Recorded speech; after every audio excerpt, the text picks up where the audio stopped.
just interesting because like I know like the youngest guy is probably one of the guys in my unit. He's 11, but wait, what?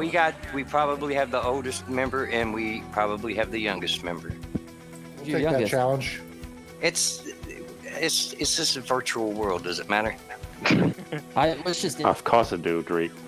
I feel like there's some Drake, Benjamin Button stuff going on in this unit. Alright, yeah, Yanni. Are you talking about Pop-Tart? So I know they're about to let in all the Centaur people, but there should be enough room for everyone to be about 120, so... You stole my thunder. And I'm gonna play fonts while we wait. He's in first come, first serve. What's the password? Which, it's the band. Speak. It's called M4... M2 or something. God damn it, I'm an idiot. To do it. Problems last time. M4 Part 2, that's it. Yeah, the poor guy got to sit there and watch his own mission getting played from someone else's stream.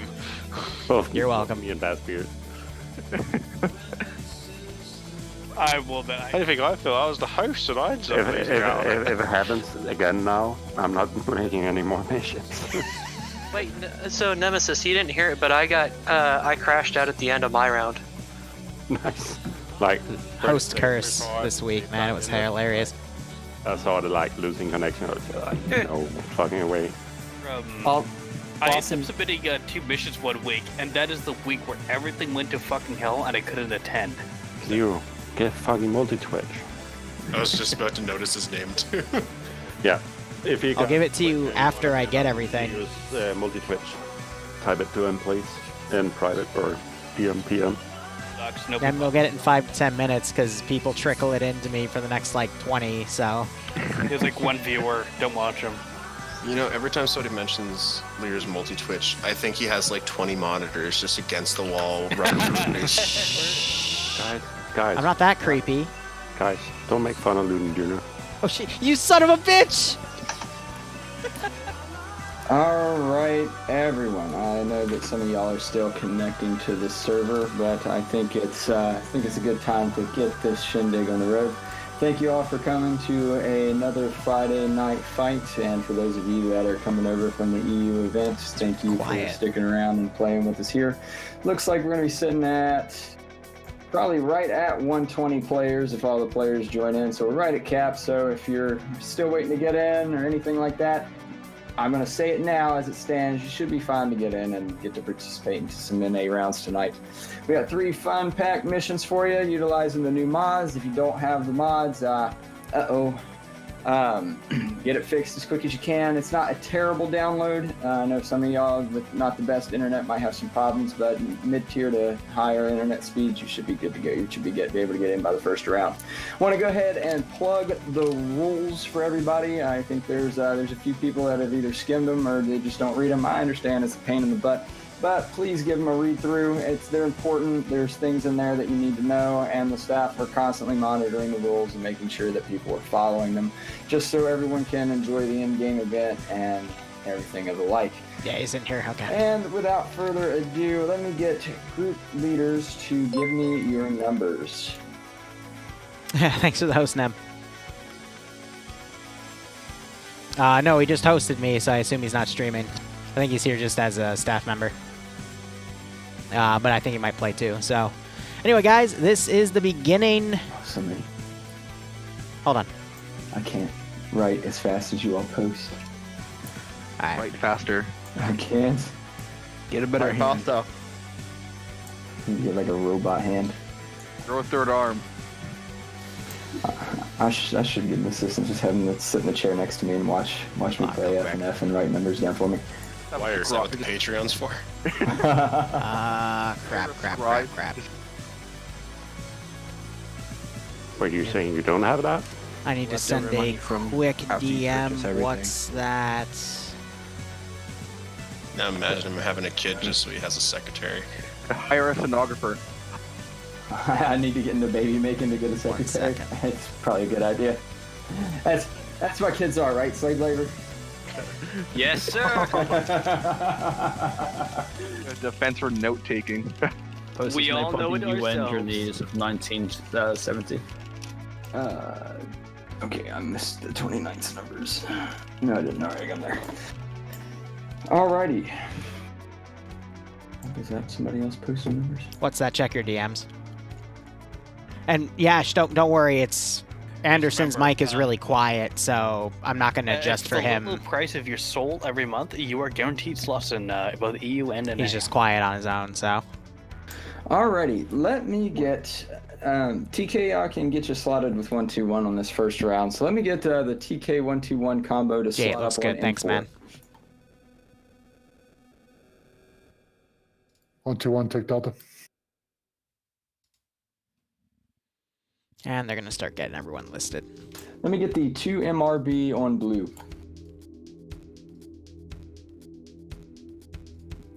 I don't see anyone DMing me multis anymore. I'm going to get this. Let me get ML. Let me get y'all in for.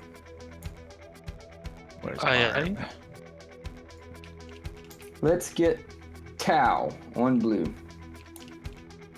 Send in GOAT Team 6 now. 29th. Thanks Let me get to y'all on Emma at one N4. count, I am still stuck on this sub frown.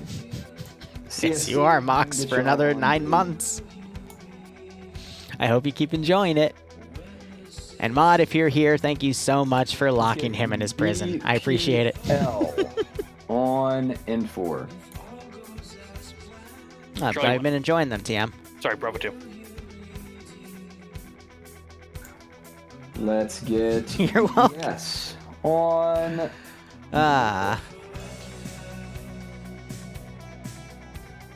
You remember that stream? Yeah, right, Az.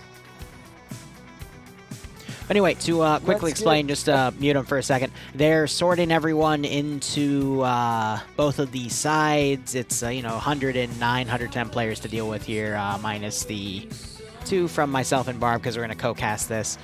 We've got 3 rounds of PvP tonight. We'll go through everything once they're done. We're just kind of in the, beginning of the stream here, so...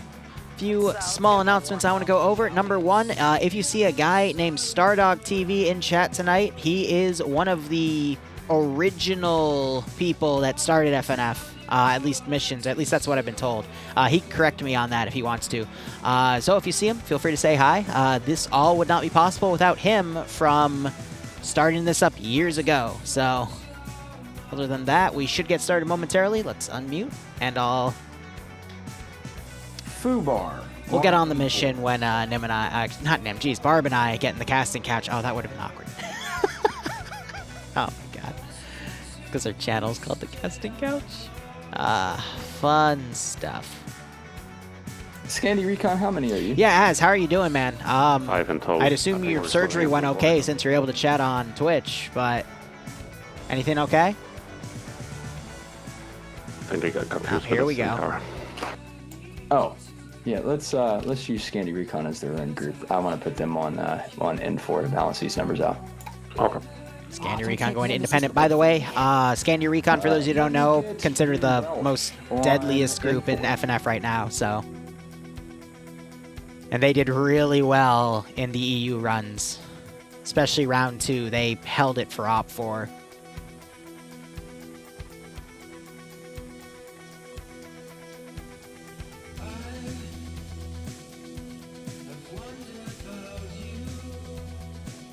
Yeah, right, Oaz. Make sure you keep off that right arm until it's okay to put pressure on it. I wonder how you're doing on your, your MMOs, your raids. That's it. Hope you're okay. Must be hard to play with one hand. On both sides. All right. Well, I know we got some people still getting into the server, but that should be fine. Let me get Enforce Sphere. Get your company together. Alright, I'm gonna need those BTRs. Okay, looks like they have been filled out. Probably there's 2 in each BTR. Let me take a look at the rest of the units here. So it's Severe, Long-Time Runner in FNF versus Twig King, also Long-Time Runner in FNF. Both are considered veterans. This looks... I don't have a first platoon leader. Drake, thank you. Alright. And it looks like we're set. Alrighty, Twiggy, get Blue 4 together. Someone in the chat, oh my fucking god, I got... Wait, really? I must have missed it. Even though there's not really any... I mean, there's your proof that people... Shoal. Be my people consider Scandi one of, if not the best group. Coax, slide down to Foxtrot, or go to Golf, one of the two. Besides that, is that a 15% proper? Other than that, I am good. Best night's sleep you've had as? Yeah, getting put under, man. First platoon there. It's a little more than a 15% advantage, especially putting Scandi on independent, but I think they're going to grab all of the individual guys that haven't slotted, which actually isn't that many people. It's only 2. Copy that? Yeah, copy. 51 to 61 is more like a 20% advantage, but I mean it's close enough. Alrighty. Well, if you're not in the server yet, you are going to have a map brief and safe start to get in, so plenty of time. And let's go ahead and get the map screen. We'll get the night underway. All right, I'm going to throw TeamSpeak out, and I want to see what type of map this is. I've actually never heard of this map until I had to download it this morning with the mod set change for FNF. They updated a bunch of new maps. A few, again, I haven't seen before, or I've seen in other mod sets like couldn't slot just before we went and loaded round 2s of if they can't slot, they'll have to disconnect and reconnect. EU. But it looks like some sort of jungle-esque map.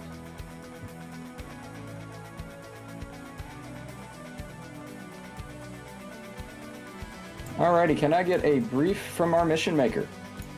Of course you can. So uplink, non-sequential, one of the new maps.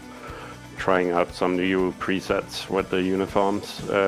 If you see any weird things, just because it's the new ones, and you got something you probably shouldn't have, just leave them somewhere. Else we should be good. It's PLA versus UK. They won't have appropriate weapons to that because the QB setters are vanilla weapons, and I haven't set any. Hey, Grounders, how you doing? Yet. Yeah, Marshy Nemesis, and did you use the PLA backpacks? Jungle-y. We'll see how that goes. Or did I think I used the PLA one once, if I remember correctly. It should work. I think I tested it. In my time. All right, I'm going to jump up. They're just talking about technical little things. They did add PLA, which is a little bit of a buggy mod, but there's a lot of good stuff that you can still pick apart from it. And I think they're talking about they put that in the kit. So we'll see how everything's go.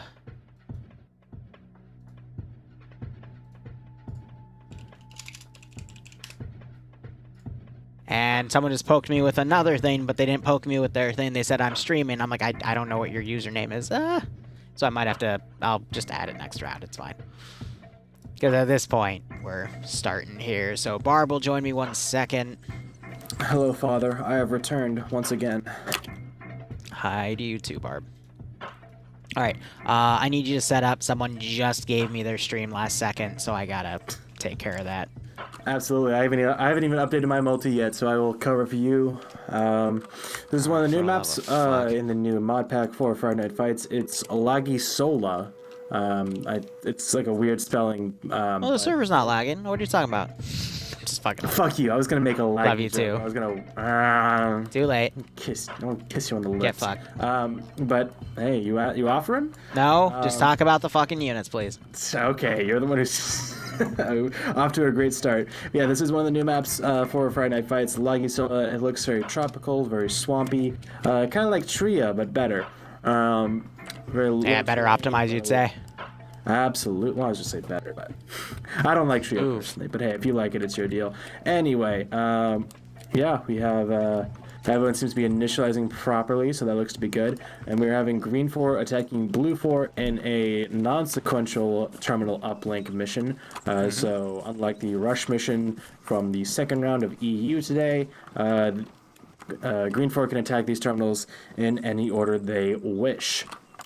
Starting, do you want to go over objectives or kits first? Let's do kits because I'm already looking at Blue 4. It appears to be standard. It's the UK kits again from EU2. So they're doing a test run of those kits as well in the NA branch. Nemesis has been working on these new ones because again they added a bunch of mods such as Chinese PLA. Did they add 3CV? I forget if they did or didn't. I don't think so. If they did, I haven't seen any assets from that strike me as 3CB yet. I'm just wondering how they got all the UK patchwork in. So they brought a mod in to facilitate that, but otherwise it's standard. It's just how would you put it? British skins with U.S. weaponry and gear. So your standard 5.56, 249s as a squad weapon, 240 Bravo as the Charlie 1 and Foxtrot 1 and Foxtrot 2 machine gun teams. And I'm looking for Charlie 2 here. It's used by Victor, and it's a Carl Gustav recoilless rifle again. Vehicle-wise, we've got a 117, the 20mm machine gun. GMG will be scripted out to fire a 7.62 instead. So it's basically just a more mobile BTR with, you know, its powerful penetrating weapon and then, you know, a coax style weapon. While we have 2 armed Humvees, one that is a 240 Bravo, one that's a 50 cal, 2 quad bikes for transport, 6 other transport trucks, and where is that Huey? Or was it given to Green 4? I think it was given to Green 4, my bad. Yes, Green 4 does have a Huey. Speaking of Green 4, if you're, you don't have a yeah, go ahead. We actually do have the People's Liberation Army of China as the aggressors for Green 4 today. Neat. Very interesting uniforms and camo and everything, using the standard 7.62 pattern AKs, AKMs, SVD for the marksmen, PKPs, PKMs, etc. I'm trying to find their Mac Gunner. I see a couple RPG 26s.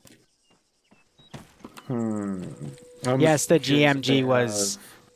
They probably just have the RPG 32 Alamut, but otherwise, as far as transporting vehicles, the GMG was scripted out, the grenade machine gun. So yes, the 40. It's either a 20mm or 40mm. I always forget. M2 technicals, which strikes me as there's no grenade machine gun. They're using M2s, and then a few, actually a decent handful of Ural transport trucks.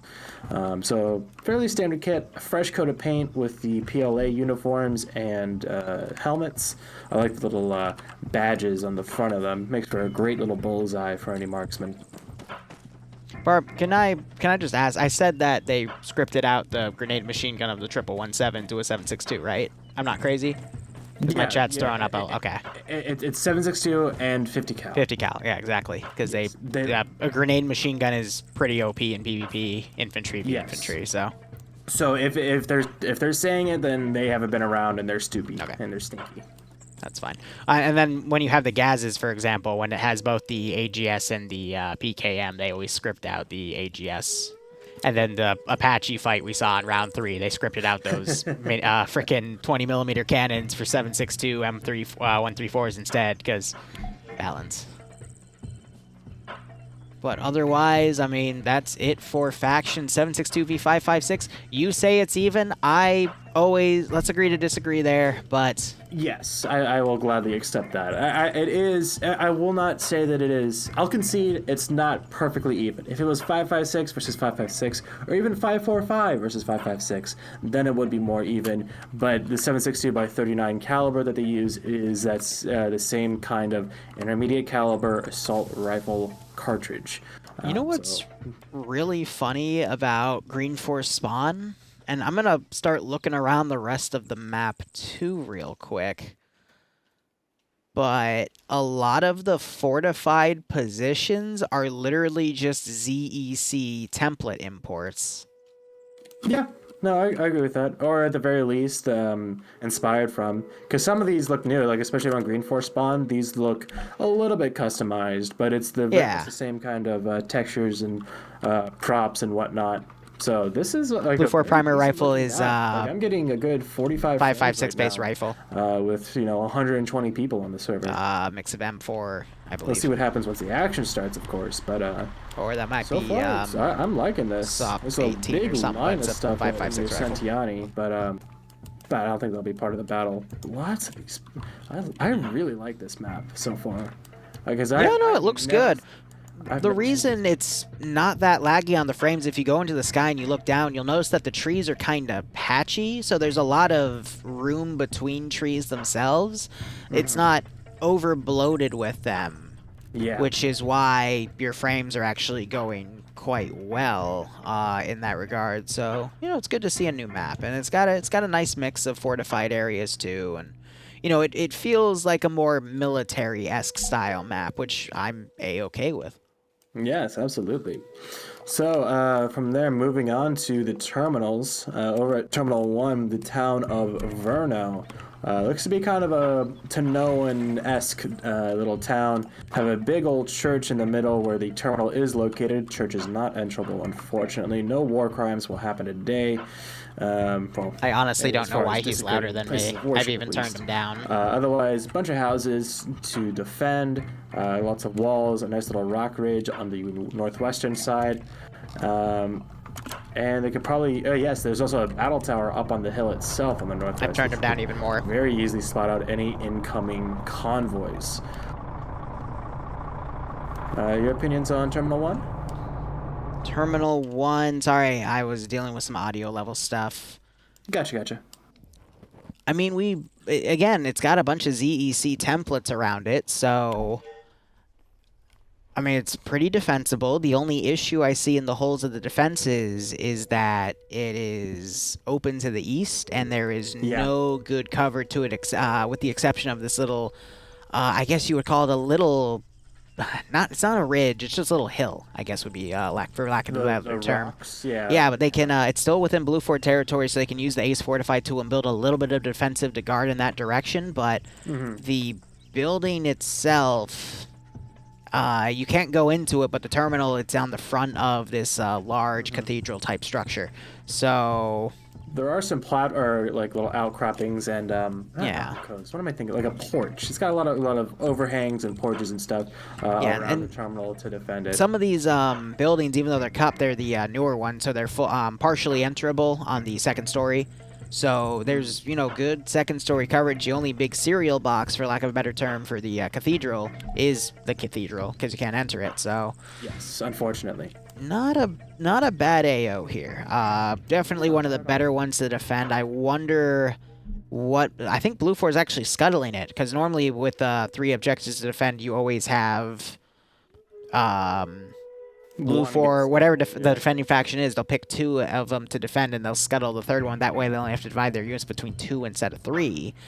Sometimes they'll go up and put an explosive trap. Speaking of explosive traps, I mean, terminals are built for explosive traps, but we'll have to see what happens in that regard. But let's look at Terminal 2. What do you got for that? Terminal 2 is it's the where Blue 4 spotted, and it is merely an IDAP camp. Camp in the middle of nowhere. Being put up around it, which makes me think that they are indeed scuttling this one as well. Everyone's going off east, so I think we might have all eggs in one basket over at Terminal 3. But yeah, as far as Terminal 2, I understand why they did it. It's pretty flat and open compared to the rest of the area. Not a lot of tree cover, not a lot of terrain cover. Yeah, if I was in Blue 4's shoes, I would also abandon this one. Real quick, I think the forces that were still at Terminal 2 that are now moving, they're not going to go on defense. They're going to do a counterattack strategy, because that is all of their armed Vics. And we've seen, especially last week, no, it was 2 weeks ago, NA Round 1, 1117 caught an entire truck full of Green Fort dudes out of position and murdered them all, and they were the defending faction was able to win that round because the 1117 went aggressive and basically killed, like, what, 13, 14 dudes in a truck? It was a full squad. It was like 12, 15, yeah. It was a big dozen or so. I mean, we just don't, we don't only have the 1117 tonight. We got both of the Humvees, one with the 50, one with 762. So we might see a repeat of that. So Green 4 is going to have to be really careful coming into this AO. With unarmored Urals. Yeah, I mean, they have a lot of room, too, because, again, this isn't thick jungle. They could drive off to the side, but Blue 4 can, form a nice bit of a battle line here, have the vehicles go 50 to 75 meters out left and right, and they can comb for them. And if they come in from the flank, they could potentially catch a squad or 2 out of position. So I'm curious to see how Green 4 defends themselves, but let's look at Terminal 1 here. You mean Terminal 3? 3, my bad. Yes, Terminal 3 is actually like a toss-up between Terminal 1 and Terminal 3.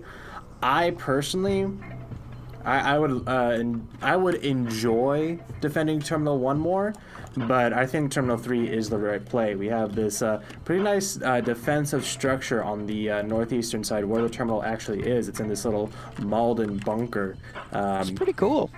Yeah, it's not bad. They've put a charge in there already, so I hope they hold the bunker from the inside, but because the only way to get into this bunker is from the door that is exposed not only to the ridges and everything, but from the top of the battle tower, if Carpenter sets up with like a 240 over there, whatever he might have, he has good eyes on the only entrance in there, and then he can tell whoever has the charge to blow it.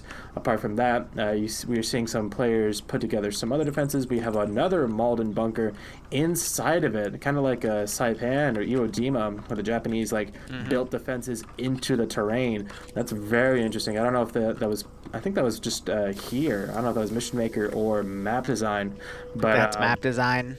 Yeah, that's really cool. Apart from that, another bunker overwatching the approach. You have players adding to it with bunkers and HESCO barriers, and of course the rusted out battle tower towards the back. You also have an additional way to get in this area from the east, though this is a long valley with a lot of structures, a lot of bunkers defending it, and that's going to be equally, if not even harder, to crack than the main approach from the road. And actually, if you go south of you see where the terminal dot is, go what is that? It's about 300 meters south. There's a hole in the floor that you need to see. 300 meters south from where the terminal is itself? Yes, grid ref 029027. I think I found it. That little back way? No, it's a hole. It's a pit. You see where all the rusted out buildings are? Yep. Just south of that, right across the rock. What, with the east wind device? Yes. Where's the pit? That is a pit, and apparently it's filled with water too. Yeah, no, that's interesting.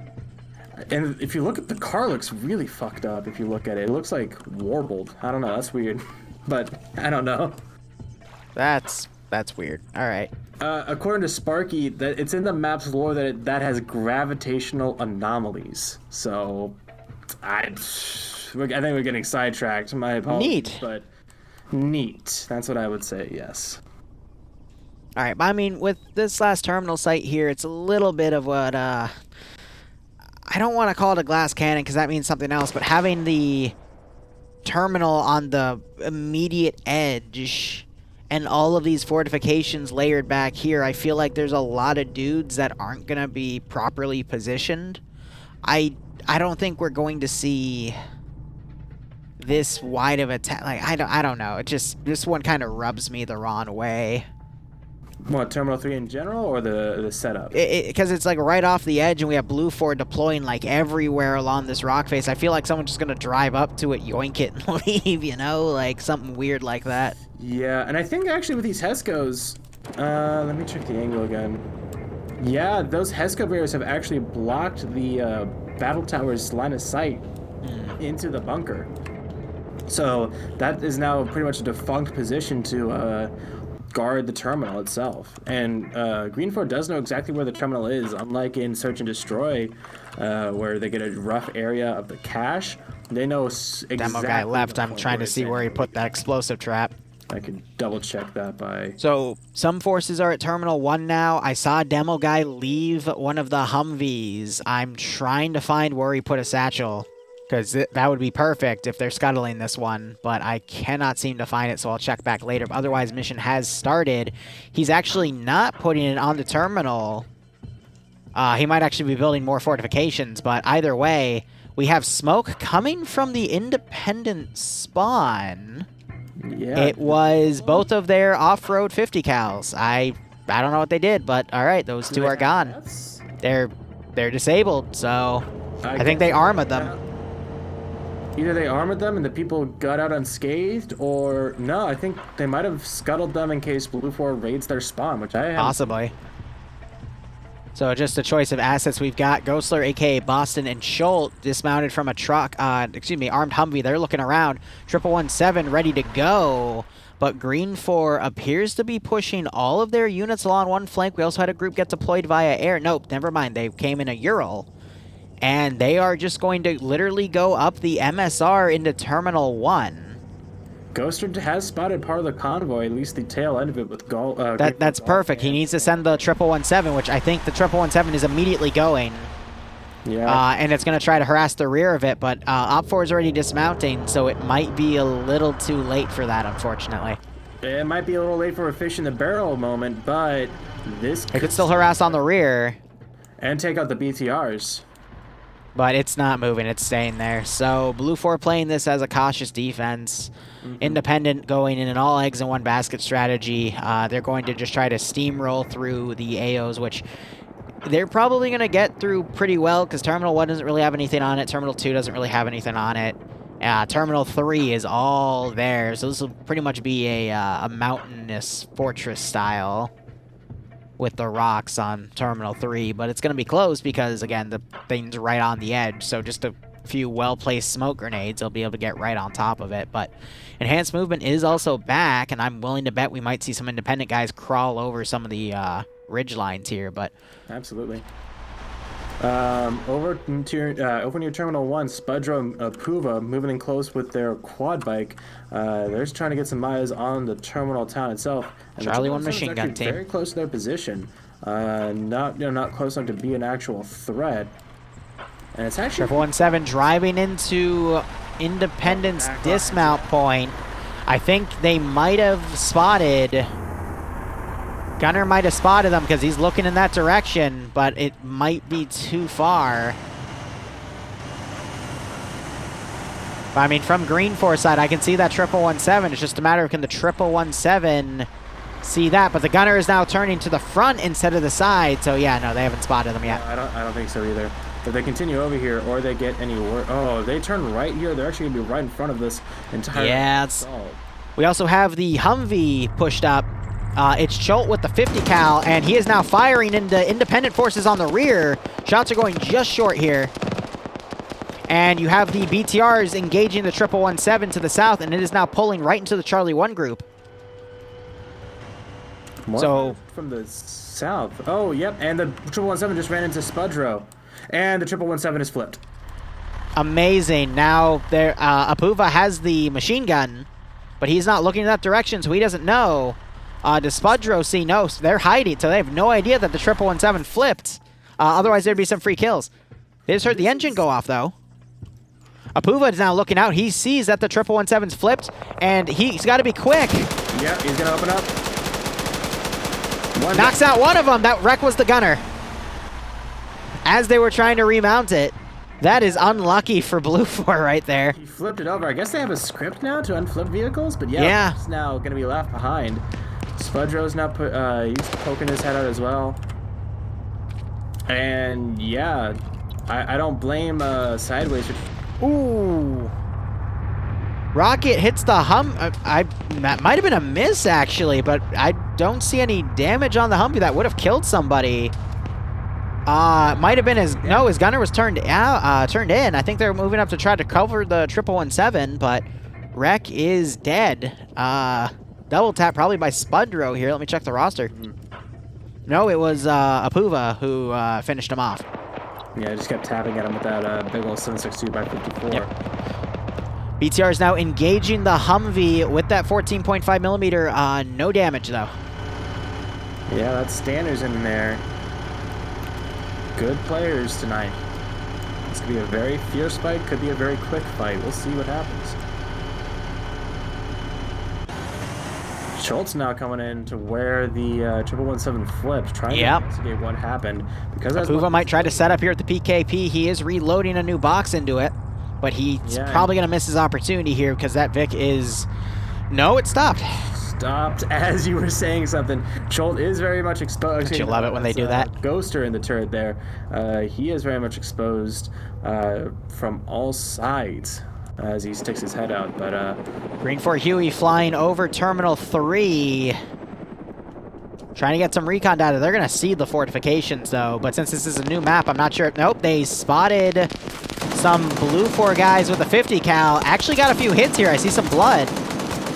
And that M2 is trying to respond, But yeah, no, they're going to know that there's fortifications there at the very least.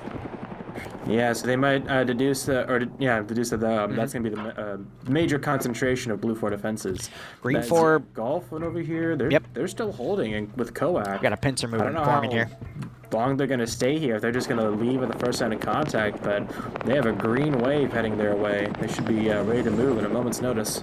Yeah, it's forming a pincer movement here that are going to attack from the west and potentially the north or northeast, depending on if that northern group decides to swing around more or go directly in.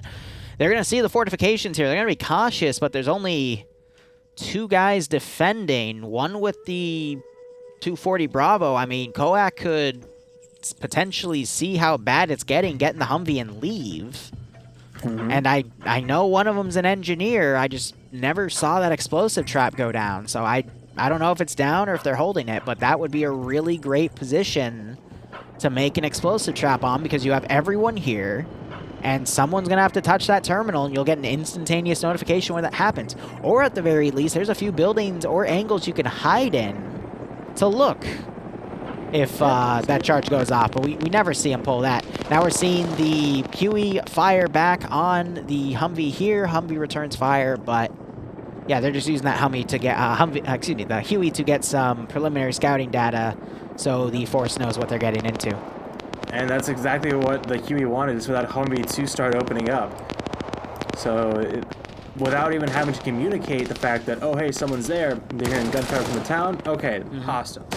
And that's when they can start to take it seriously and, know that there are enemies here versus just going into an empty town. It's a different mindset, even though they don't know exactly what is there. The 50 cal Humvee's pulled in and is also looking up trying to fire at that Huey. And there it goes as well. We'll see if they're able to land some hits on the tail rotor. No, they're not even close. 50 cal got close, but it went over.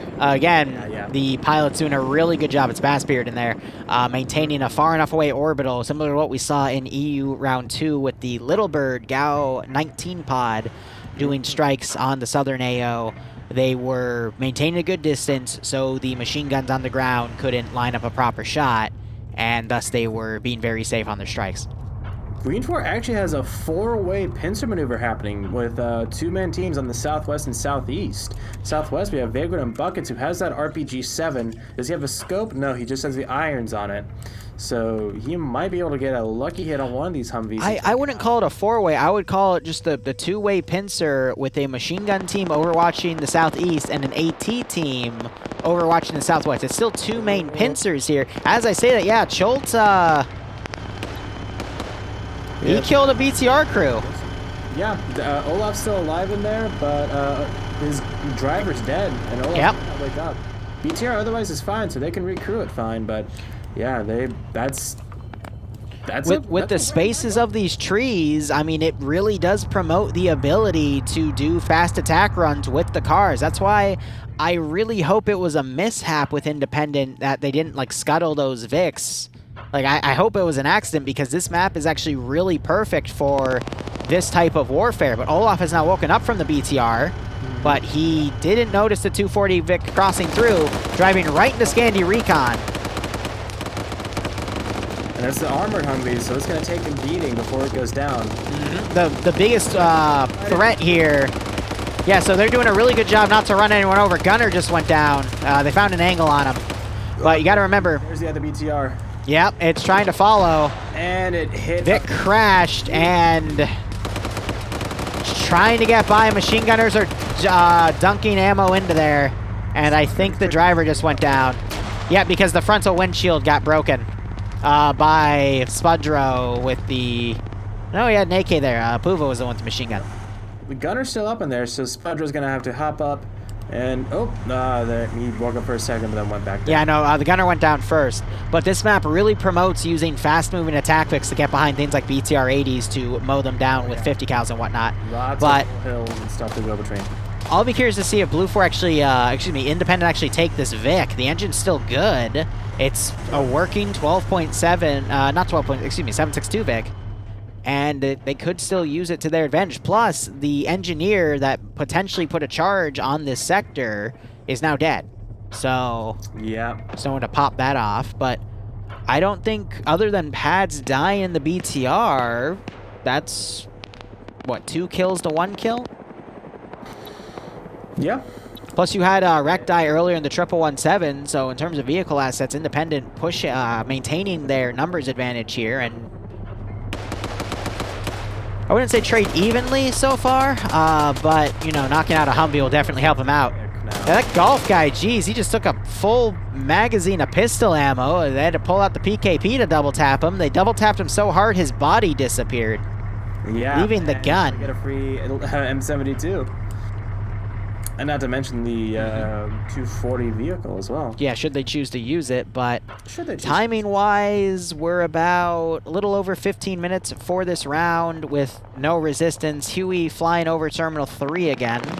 But Green 4 does need to step it up a little bit, but, I mean, time-wise, they still got 35 minutes to, you know, go to Sector 2, see that it's empty, and then move to Sector 3 and, you know, siege it for a good 15 to 20 minutes. You just got to hope by then that there's not a rush going on, because that's going to mean that Green 4 is more likely to make a mistake. When I say rush in this case, I mean a rush for time if there's, you know, the 15-minute warning called, because usually at that point people start charging in and making really nasty mistakes. So we saw it with round 3 of EU. It wasn't a timer, though. It was the point value with Green 4. Real quick, Terminal 1 hack has started. Do want to mention that? But if you look at Terminal 2, there's a lone Blue 4 guy at the spawn. However, he is not AFK. That is a really cool spot. It's really cheeky. We'll see what he's able to do with it. If he can take out a couple people as they run up to it, I mean, who knows? See, but I wish he had an explosive satchel. Like, that would have been perfect for right there, you know? Lex part of golf team, so he's technically an engineer, or meant to be crew. I think he might have been meant to be part of the 1117 as a commander, but instead he elected to stay back and act as similar to what we saw with Terminal 1, just a little far on the side, be a little bit of harassment, keep Green 4 on their toes, especially with a Huey. That Huey's being really accurate. Terminal 3, we'll see. No, the Huey's delivering the fire. It actually just killed a dude next to one of the M2s. It was perfectly suppressing the M2. They pulled off, and he's dead.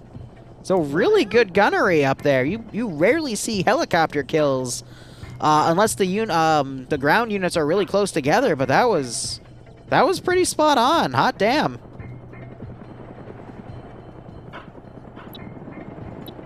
So it's Bassbeard gunning. Wells is the pilot, unless it's no, it's glitching out. It's giving the pilot the kills, but that was Wells' shooting. So that was pretty well done.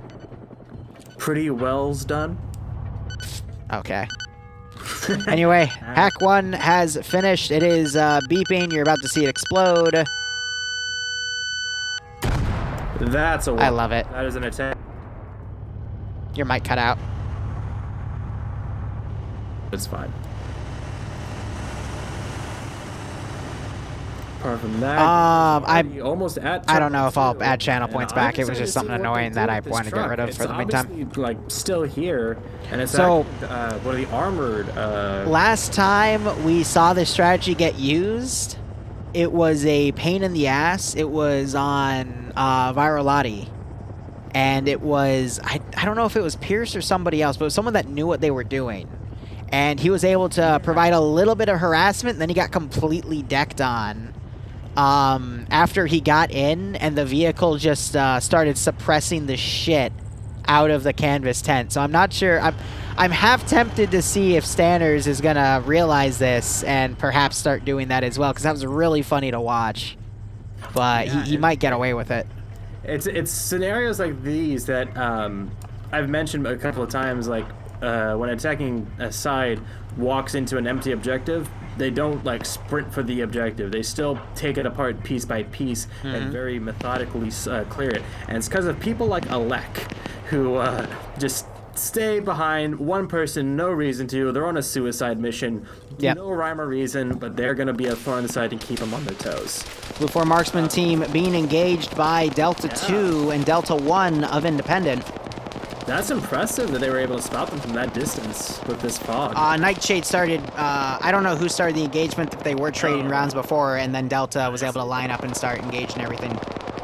So Standers did open up on the other blue Ford truck that's hiding by a bush, thinking that someone was hiding in there. We'll see if he, because Elec's truck seems a bit more inconspicuous. Opening up on the tent, the other tent as well, just using that 7.62, not wasting the 14.5. Yep. Same with the other machine gun team over here by the Humvee. Oh, and right into the canopy. He's playing dead. He's lowering himself so he doesn't get hit.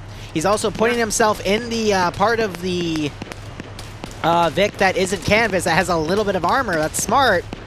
Ooh. Shot going right over his head. Oh, yeah, I am very surprised that he's not dead or even hurt. If it was at 14.5, I think it would pierce through that thing like hot knife through butter, but the 7.62 is just... both will penetrate, but both rounds they went over and around him. I don't see any blood underneath the Vic, so he wasn't hit at all. Me neither, yeah. Lucky. That's just luck at that point. More shots going in, and... Oh, that hits Alec in the legs. That was a rifle, though. They have no idea he's in there, though. Like... Oh, they are really... Jesus. On that truck. He needs to bandage himself quick. Why do they think he's in there? They keep focusing that truck. Are they really just that paranoid? And they have every right to be. Now Genkill is coming in. If he pokes his head... That man was inches from death. Alec tries to line up a shot, but he's too mobile. He can't get a clean shot. Daniel's running up. He's going to check the truck, and... Oh, he gets one! A 1-to-1 trade, not what you want to do as a defending faction, but now everyone's freaking out.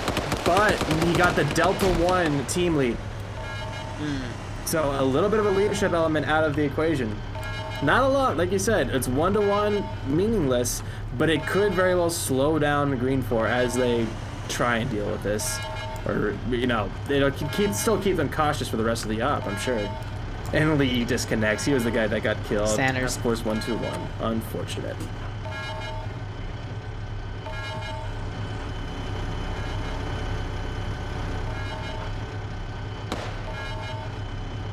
So they're all going to be getting back in their Vics. They might take some of these Blue Ford trucks, because they are the armored ones. They are superior to those unarmored Urals.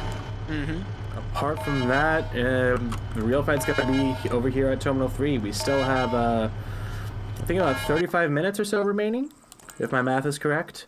And there's about 30 minutes remaining, so yeah, plenty of time. Plenty of time for Green 4 to make a decent assault. I'm just concerned about, because Green 4 does know where that terminal is exactly. I'm still salty that they decided to block up that view, because now the battle tower cannot have eyes on the entrance to the bunker. So they could... Blue 4 is setting themselves up for a objective win, not a personnel dead win, you know what I mean? All right, hack 2 complete. Now it's gonna be all in on Terminal 3. Hold up, we have a Vic driving in. Sideways. Yeah, the 717 guy. Trying to get a few free kills here. Takes the kneecaps off of Cullen there. Gets a free kill. BTR finally noticed. Standers and Stathenberger. They did take the Humvee. They're using 240 on. I just saw the gunner take 2 hits. Surprise didn't go down. That had to be no, that's 50 cal fine. I'm really surprised that driver isn't dead. Someone got killed on that. Was that just the gunner or was that both? That was both. No, wait, that was No, Sideways. I think that was both. Yeah, because I'm not seeing the other one. It wasn't Ghoster. He's in the 50 cal Humvee. Who was it? No, it was Twinking. He was part of a different group, because remember, Rec was the original gunner for him. So he's part of a different group, that's why. So the gunner's now getting the driver's seat and going away, but redisabling that 240 car is great, because that's going to stop him. There's also a dead... he killed someone in that Vic, because they're pulling out his body and looting him, and he did get a free infantry kill. So 2 for 1, he keeps the Vic. Not a bad ratio there. Typical PLA tactics. Friendly dies, loot his corpse. Loot the body, yep. Both BTRs are up. Olaf got a replacement for pads. And again, I'm going to be really curious to see how they attack this objective. Because if they do a pincer maneuver, I don't think Blue 4 has enough to hold every single angle. I mean, granted, they still have almost all of their roster, but Green 4 just has that numbers advantage. It was like 50 v 60. Hold up, we got T5 Bay driving a Ural up, Nightshade and Cheese right next to him as a marksman team, but they're not going to be able to line up a shot in time. And that Huey is still up to provide Overwatch data. I'll be curious to see if Pop-Tart tries to meet up with Twig King to get in the 117 there. And you hear that 50 cal Humvee firing again at the helicopter, but I don't think it was close. Check your Steam messages real quick. I don't think it was cheating because he fired at both. So I think it was just a lucky guess. Because again, we've seen that strategy before. Yeah, sure, but like the fact they concentrated on it, I don't know. It's a thing of concern, but there's nothing definitive yet. Well, I'm sure we'll look into it a bit more, but for now, let's focus on the rest of the action. Yeah, Huey's still harassing Terminal 3. Yeah, and now we have Green 4 way down south.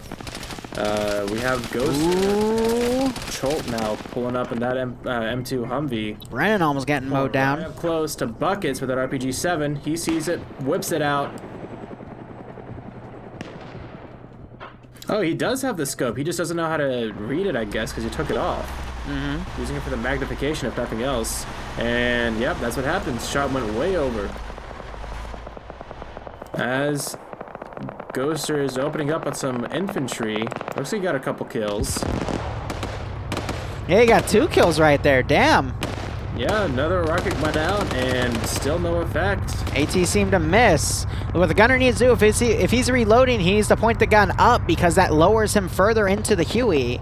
But that was a good 2 free kills right there. I think one of them might have been... No, T5 Bay's group is further down. Okay. AT going directly in that Huey. Humvee, excuse me. And Schultz desperately trying to get out. Fighting with Buckets. Manages to knock Buckets out as he gets knocked to the floor. Grenade getting thrown. Doesn't roll back down, though. Vargrant now trying to go over and check things out. I saw another quick grenade, but I didn't see where it went. Grenade goes over Cholt. Yep, Buckets wakes back. Oh, oh, yeah, no, he got shot to shit. And Cholt gets double tapped by Vargrant. No more brains for you. Independent appears to be doing a 3-way attack here, but 2 of the attack waves are really, really small compared to the major attack wave. They're just going to go up at the front entrance, which is something Blue 4 wasn't expecting because they have half their forces away from the front. We also have Bridges unconscious. He just woke back up. I think he was picked off by something, but it's hard to tell from what.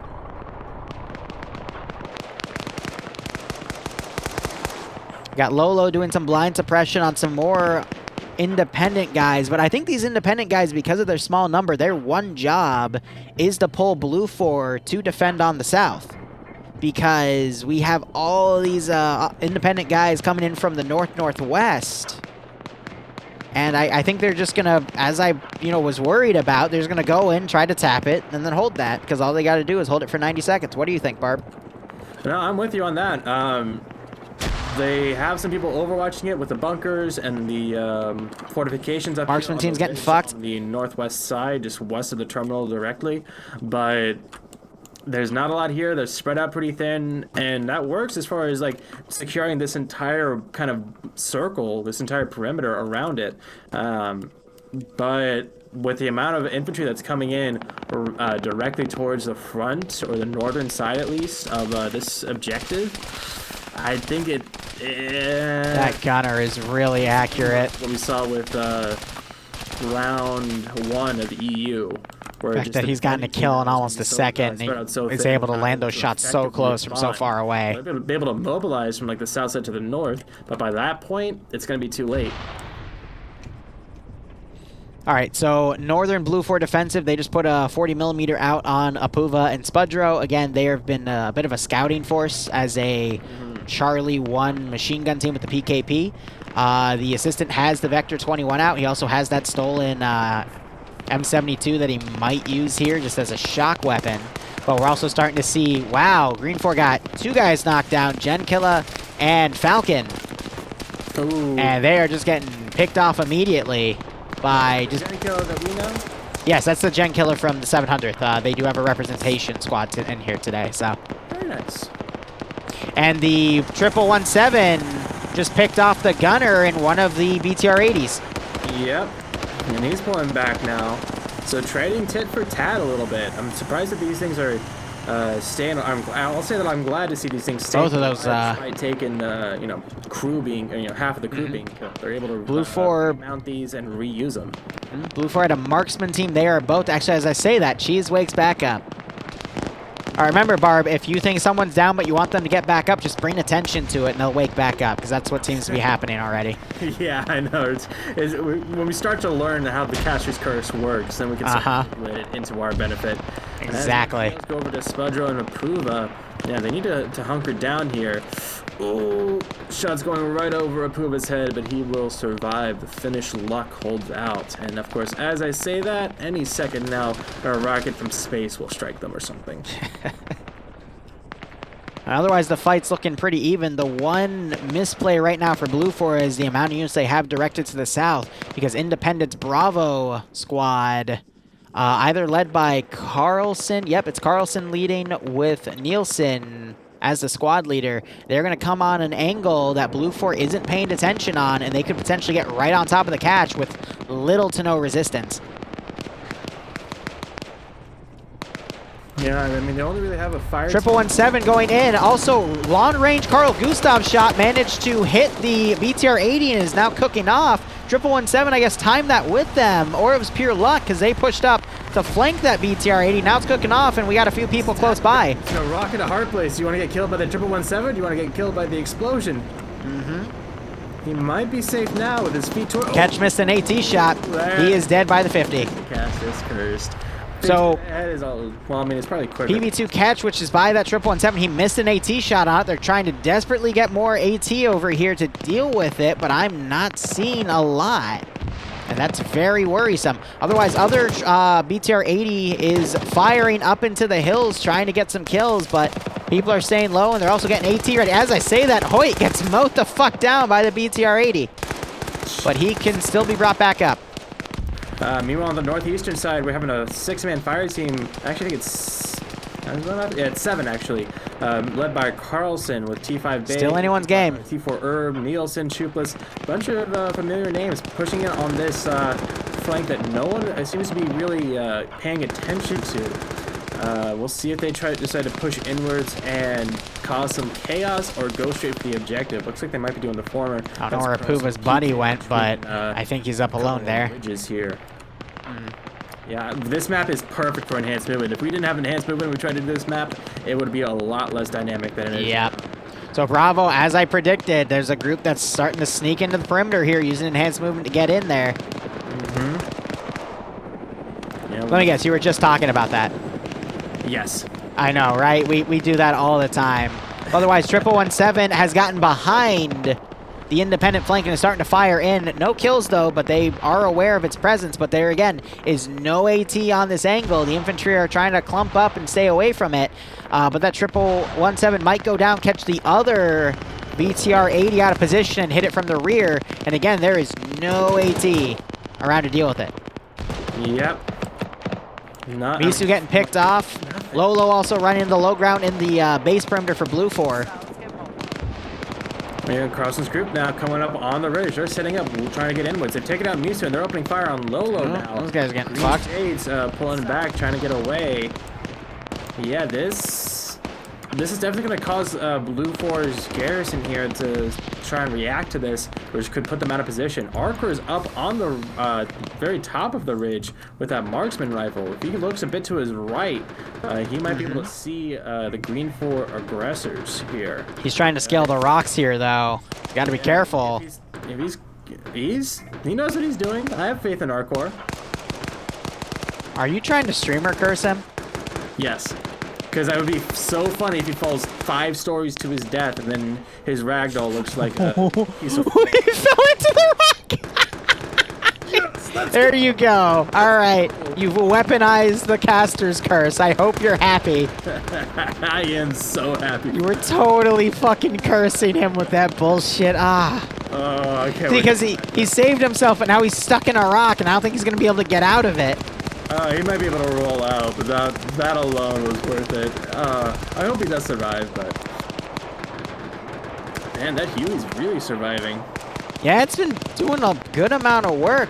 Green 4 still trying to push on the southern side, but the left flank of that attack, or excuse me, the eastern flank of that attack, a lot of dudes got picked off. Carlson and his team, they're trying poking around here, trying to take out Mannerheim, but weren't able to get a clean shot. They gotta be careful of this bunker and all these HESCO barriers. Lots of infantry to just poke their heads up and get some GL just went over. Fire going down. There goes Chupa suppressing the bunkers up there. As they lay down a smoke screen, they're gonna try and make a run for it. Smoke's blossoming. T4 Herb getting in a 1-to-1 to Mannerheim. Mannerheim wins. Smoke's going out. Carlson is trying to run into the terminal site building. He might get away with it. With that rush, you just gotta kill. He has to kill Mass. And he's gotta hit it quick before the. And he gets it. He touches it. And charge will go off any second now. Yeah, so he's going to get behind it immediately. Now, Blue 4 is in a big pickle here. Charge goes off, but Carlson's okay. Way too late. Way too late. Yep. Carlson now coming out, stopping Bridges from getting in. He needs to get Mannerheim as he's reloading. But Carlson is being flanked by Martin. And that timer's going to be reclaimed at 1 minute and 3 seconds. But here's the thing, because that the result of that is now all of that Blue 4 that was looking north, they switch their attentions now to the east. So this whole 24 exactly whatever, they're going to be able they're going to be able to push in if Blue 4 is unable to retake those positions. All the way to the back in the northeast, the 1117 was disabled, but the gunner... I think the BTR gun is disabled because it's not looking up. So it's just trying to, I think I don't know if the driver's dead. No, I think it's a new guy, someone else in there. But now it's going to be a matter of who can get out and repair the Vic first. Tweaking's trying to do it. That Vic is completely screwed up. I think the driver's dead, yeah, because I'm not seeing anyone else in the BTR, or like in a BTR icon. So, yeah, both drivers went down, or at least half the, half the... T5 Bay jumping right in front of Lolo! What the fuck? And Lolo shoots him in the back. Interesting. That's why you gotta look before you jump, guys. There's oh my god. Brady, Drake, and who's this? Nielsen. That was beautiful. What's left of the team that went in for the Boogaloo play. And yeah, now a lot of Blue 4 focusing on the north side, northeastern side. Nemesis, Falcon here on the perimeter. Does Falcon have an MG this time? No. He doesn't have an MG, but he might be able to get some pick-off kills. Nutty Person trying to cover. Nemesis is going to run in and probably kill Nutty Person with a headshot. Yep. There's the headshot, yep. That's what you need. And now, push in. Flood. Falcon knocking Fist down, but with Green 4 right on top of this perimeter wall. Blue 4's recommitted units to the south, but now is not the time. Sergeant Poe on that position has a 2-4. Falcon running and getting Dreek. And also the other guy in there, Warwick trying to drop Falcon. He drops prone. Jameson might save him. But Falcon also being shot by Misu across the area. Holy shit. Huey did a very close flyby. Dropped off a smoke grenade like a bomb. And that was an interesting play. Another explosive charge goes off. It was a little premature, unfortunately. Yeah, Falcon's still alive. Warwick trying to go and Ketch might catch him out of position, but no, he turns away. Hold up, Ketch might save Falcon here. Another explosive trap going off. Ketch is not... Ketch has an easy kill on Warwick. He just doesn't realize it. Falcon might not know as he's about to get flanked, but Ketch isn't quick enough to save him. Warwick finishes off Falcon. 1-1. Nemesis, I wasn't looking. He appears to have gone down. Apuva's up here. Cosmonaut's gone down. And Blue 4 is... they still got a decent chunk of dudes here. Green 4 has a few dudes that have pulled around. Potato's still holding rear. Bucket's also coming in. But the numbers for Blue 4 are slowly getting whittled down. But they need to get the rest of those guys that are still outside the perimeter into the perimeter. Because otherwise Blue 4 is going to hold. Apuva getting picked off by Swola in the battle tower. You got PV1 Ryan behind the battle tower too. He just picked off Green Shade. Tricking makes his way up to the BTR. Pulls out the dead body of the driver. Olaf is still in there moving the turret around. I'm really not sure if that gun is still active or not. Oh, but Olaf gets in the driver's seat. Trying to drive away, almost get running Twigkin over. That would have been an accident instead of a bannable offense. Because he can't see from that angle. And but he's just trying to get out of there at that point. Twigkin is running back to 1717, trying to get in the 50. See what they're able to do. But yeah, this Blue 4 team that with Wolf and Lolo over here. Swola popping grenades, hearing Ryan's gun. Stop any attack from Green 4 in the low ground. They need to push up to the top of the hill. Finn doing his best trying to pick off this guy. I don't know who it was. Did it. Oh, you're right. Wow. Amazing. Yeah. What a shocker. But Bucket's trying to double tap Potato. The top of this ridge. Potato holding that corner with a machine gun. Here, but I think it might be a bit too late. They're looking pretty even on numbers, so they need to really consolidate. And Blue 4 has the numbers advantage at this point. So they need to concentrate their forces and get a good push going. More so than anything right now is going to be the consolidation. Flying the people Finn might get a few free kills here. Funny. I try. We could see the 5-man group back here flank round. They left Potato alive. He's back there with the machine gun. But just looking at what we have here in terms of numbers, we got one last wave of dudes to come up, but they need to just try to push to the perimeter here. Otherwise, they're going to get picked off like all the people in front of them. Finn running around is going to get picked off by Arcor. And Martin's on the edge, picking off another Green 4 guy. Another Green 4 guy. Yeah, I saw that one. He's got an M16, and he is cleaning house. I think Green 4's major attack here has flustered, and now it's up to that southern attack wave to come in with its 5 remaining guys. Blue 4, Night Owl checking out the crash site, killing either Wells or Pierce. I forget. Actually, it was Bassbeard and Pierce who were in there. So yeah, I think Wells was the one who survived, but yeah, that's just one more asset less for Green 4 to use. Yeah, they had a decent spearhead going with Carlson's group, but they weren't really able to. If they coordinated it better with the northern group to make them push as soon as that contact began and more Green 4 guys got up to this ridge, I think we'd be seeing a much different result here. Absolutely.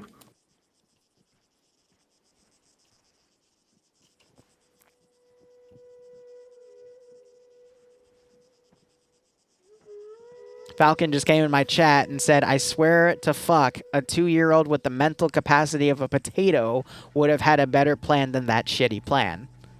So I guess Green 4 had a very bad plan in that regard. Tactics don't work? What? Well, I mean, they are Chinese, so it fits well with who they are, but probably not the best for FNF. They were doing the RP RP too hard. But yeah, I mean, I'm with them on that. I personally believe they should have used the armored trucks at Blue 4 spawn. They could have wheels on the one that they shot up, and then the second one. I mean, their armor. Lolo just blue on blue to dude. Crashing the line. Wolf getting shot as they exchange shots with Kevin, but Anderson's coming around to flank, but he is beaten by Patriot on the kill. Still got 5 Green 4 guys on the border, but someone like Martin is going to just go on the side. We got Arcor going out as well. And Wolf turns around, gets a drop on one of the 5 guys coming around from the other flank. And Night Owl is also close by. So if he gets half a brain to look over this rock, like he could either hear them or hear their footsteps, he could easily get 2 free kills. And right now, Green 4 cannot afford to trade 1-to-1 evenly. Potato's also left that area, and he might go up and kill 13-107.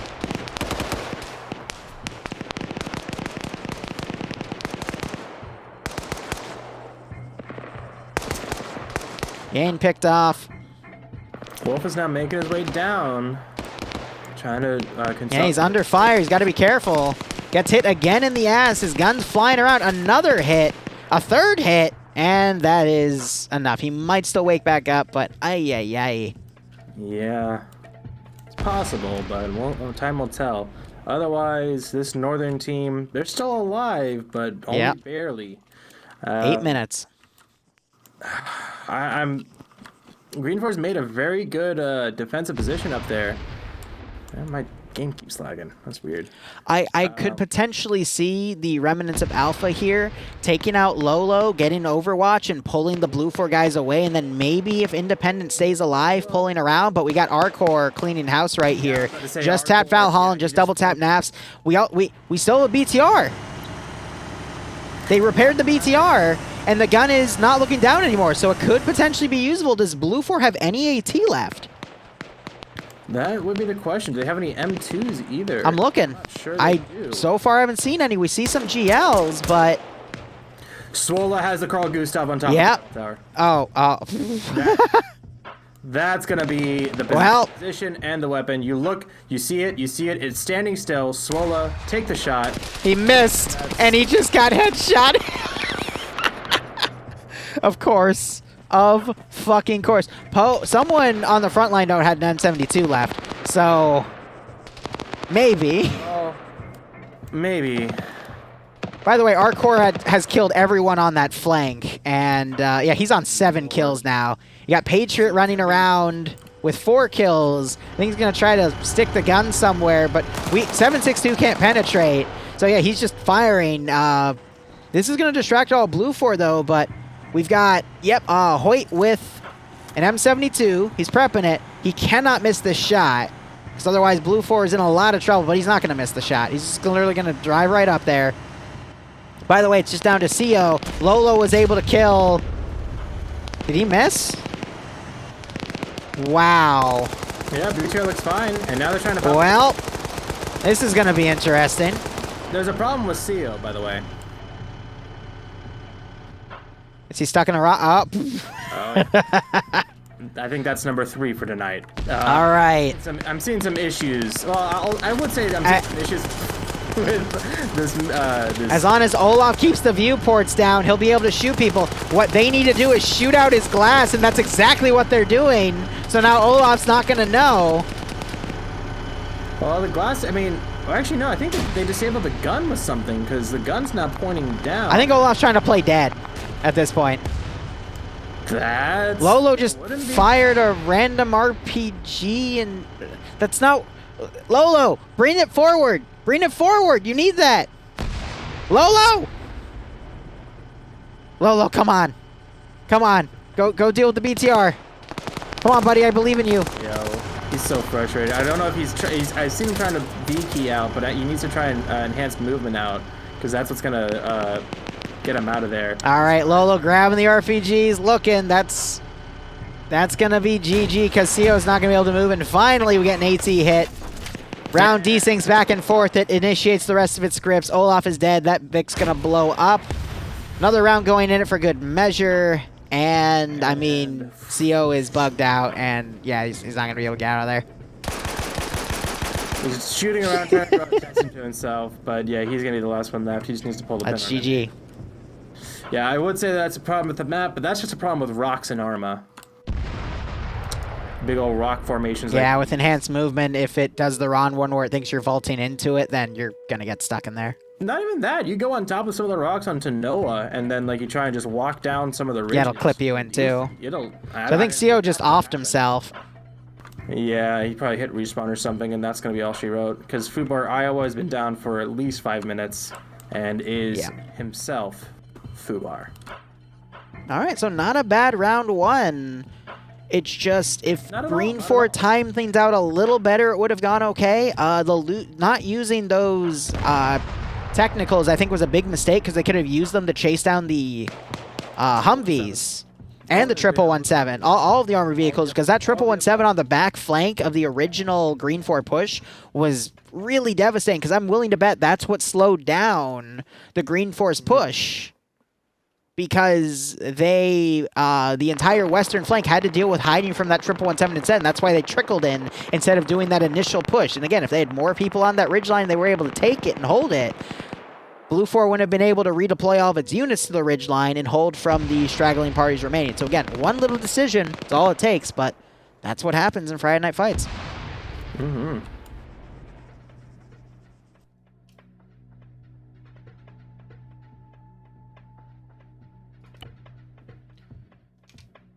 Let's go back down. Fire team again, of course. 6 people. That round was a lot of fun. Good game. All right, Halamno Winter. It's a Christmas fight. Alrighty. Yep. Let's get those numbers from group leaders. We're gonna throw up TeamSpeak. Have you grown your third arm yet? And as I do that, I'm going to change them to mission commands. Was a hard round.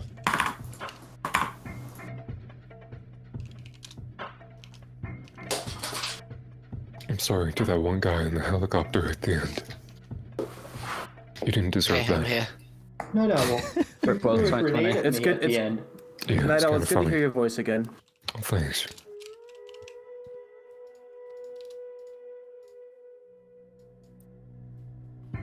Anderson, put it sensational to- job. Arcor 8 kills, you mad lad. He killed 5 of them in the last 5 minutes. Anderson, I thought I killed the BTR. Turns out one was alive, and then he got back in and then shot me. I know, we saw the BTR and we're like, fuck, here it comes again. You can Well, only 'cause do a mad I minute so killed many everybody times. and I thought I disabled it, and my car was screwed, so I started walking. Then I looked back at it and I saw him medicing, and I'm like, oh, you son of a bitch. Yeah. And then I tried to push him and I got murdered. But we don't have to talk about that part. Yeah, I will Bravo. call Bradley. Yeah, Bravo kill it. Really helps kill until the end. Oh god, whose background was that? Jesus Christ. That was Stana's. Olaf, we're not friends anymore, by the way. Wow. Damn. Okay. Alrighty, let's see. Let me get the second on Blue 4. Let me get TK and 121. I think we can get you to slot up together again. So let me get you all on End 4. Let me get 29th on Blue. Let's put ML on N4. Let me. Sorry, Tau has 6. Okay. Messages 5. CSC, what's your Really, number? just 4 Dishkins? Yeah, just 4 Dishkins. 7. That's gonna be CSC tough. Blue. That's a nice guy. What's that?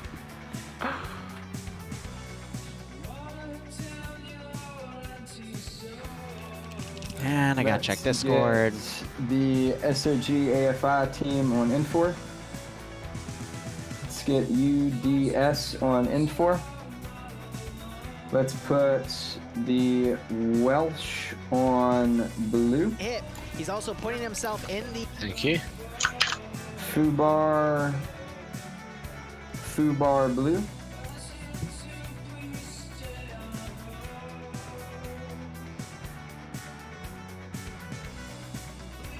Sergeant Drake, do you want to take company?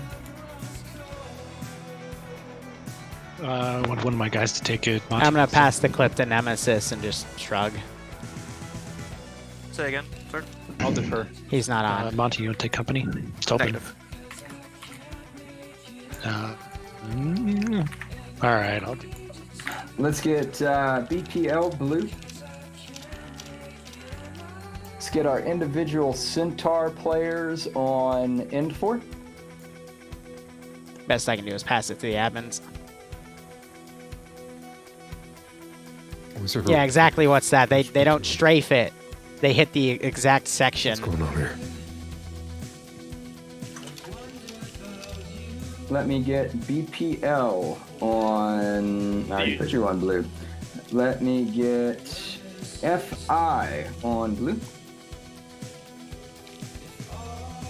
AA can come Blue. Scandy, you all can come Blue. Chad. Probably need to put Chad on N4. Oh, Tal has 7. Is that correct? 6, maybe 7 now. Let me look.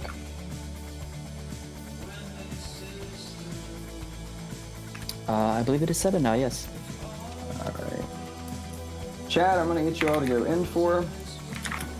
All right. Schultz gone offline, which is funny because the guy gave me the frickin' thing last minute. Reed, Schultz, if you can hear me. Reed. Centaur is on end 4. Yeah, well, I'm tired, but I was Alright, cool. you one, so I'm waiting for the free ball. Oh no, you're good. Go ahead and join. There's 117 players in the server. Come on in. Password is password. Let me look at this. Let me get Tal. You all can come ahead and come in for. Hey, friend, does anybody want the commander? Yeah. Everyone's a lot louder than Anderson. It's kind of weird. Twig, if you want to XO, I can see you. Absolutely, why not? See you. First time, but why not? Oh shit! I'm sorry, Twig. I apologize. I meant to say blue. Well,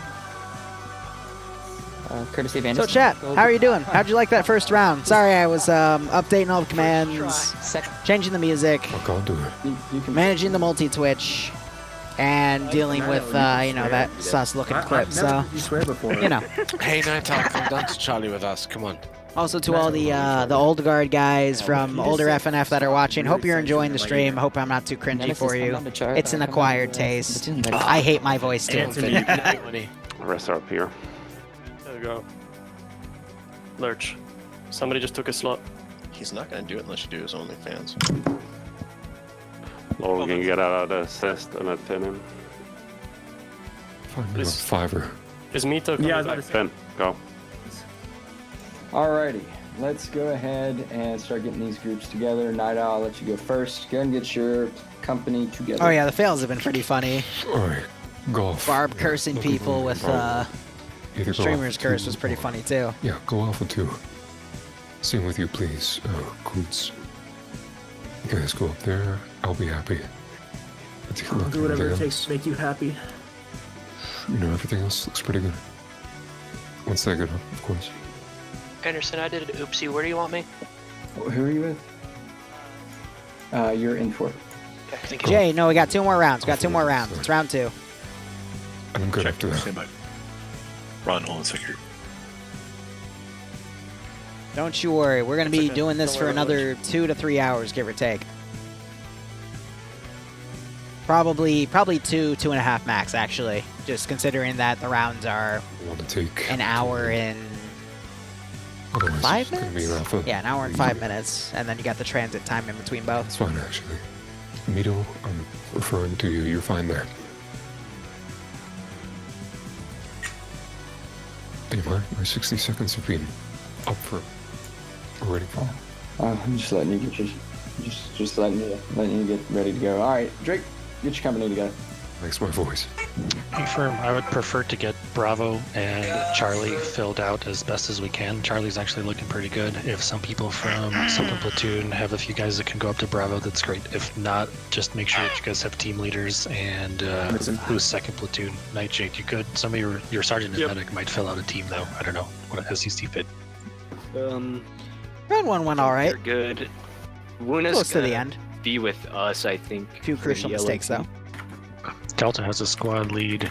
There's a 1 guy in Delta 2, but roger that. And then Echo, make sure Echo's on comms with you. And hey, whoever's keyboard warrior, you're overstepping, Drake. Yeah, Tarnfuck and. I also see what Olaf is doing, but just make sure they're on comms with second platoon, and then I think that makes me good. Yeah, gotcha. Foxtrot 2 as well.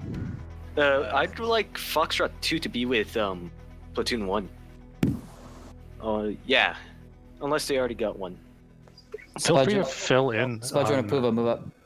Feel free to fill in on Bravo team and fight with us. Where do you want us? Bravo. Okay. Honestly, if there's room, if you guys want to go up and fight in Bravo too, either way. And then let's see, we've got 1 vehicle, so golf is good. Try and look, attack. 5, 4, 3, 2, 1. All right, let's move to map screen.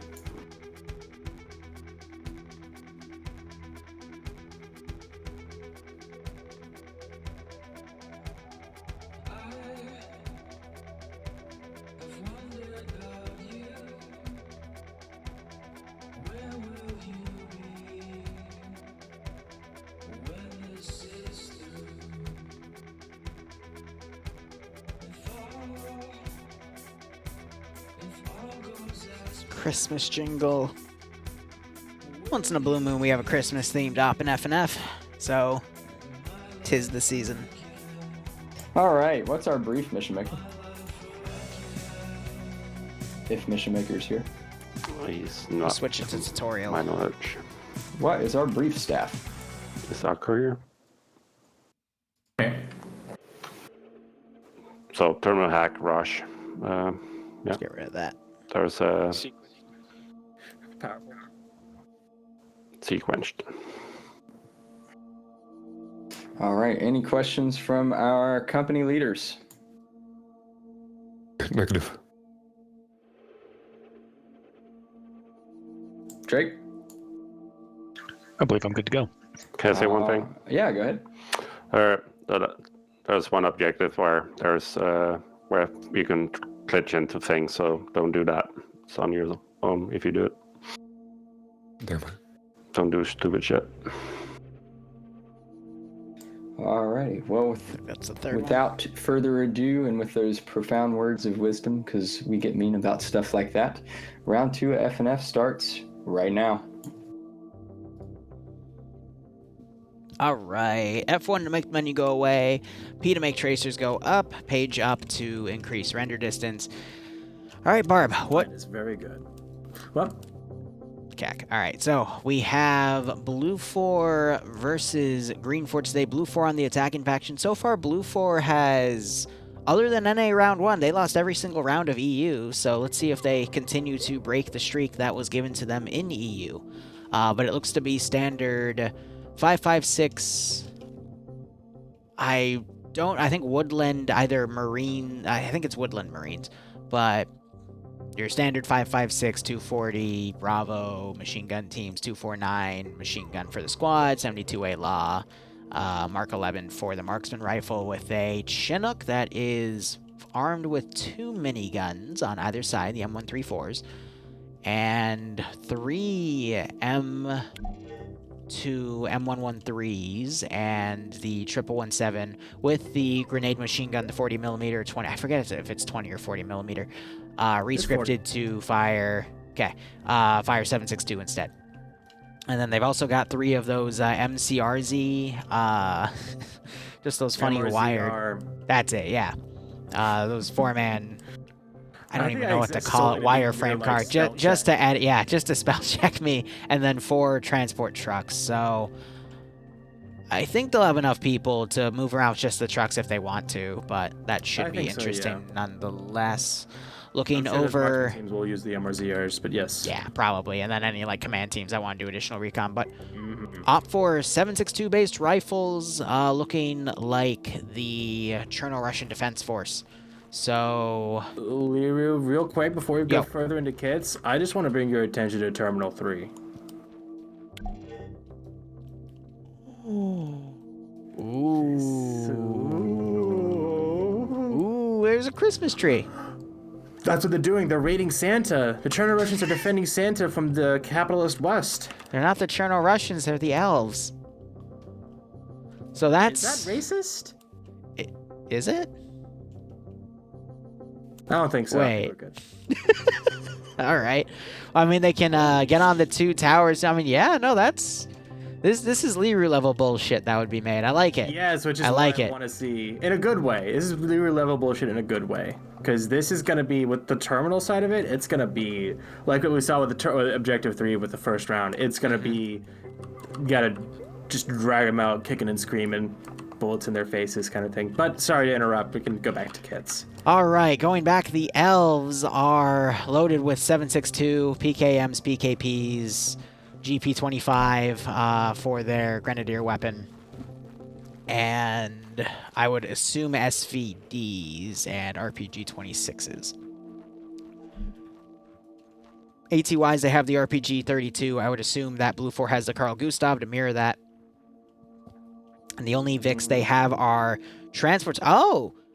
I didn't see that. They have an SPG-9. They have more than just transports. Yeah, they have an SPG-9. I don't think it's the SPG-9M, but I don't think that matters too much in this scenario. And then, yeah, 4 Dishcom UAZs with, ironically, the Chezdaki camo pattern on them.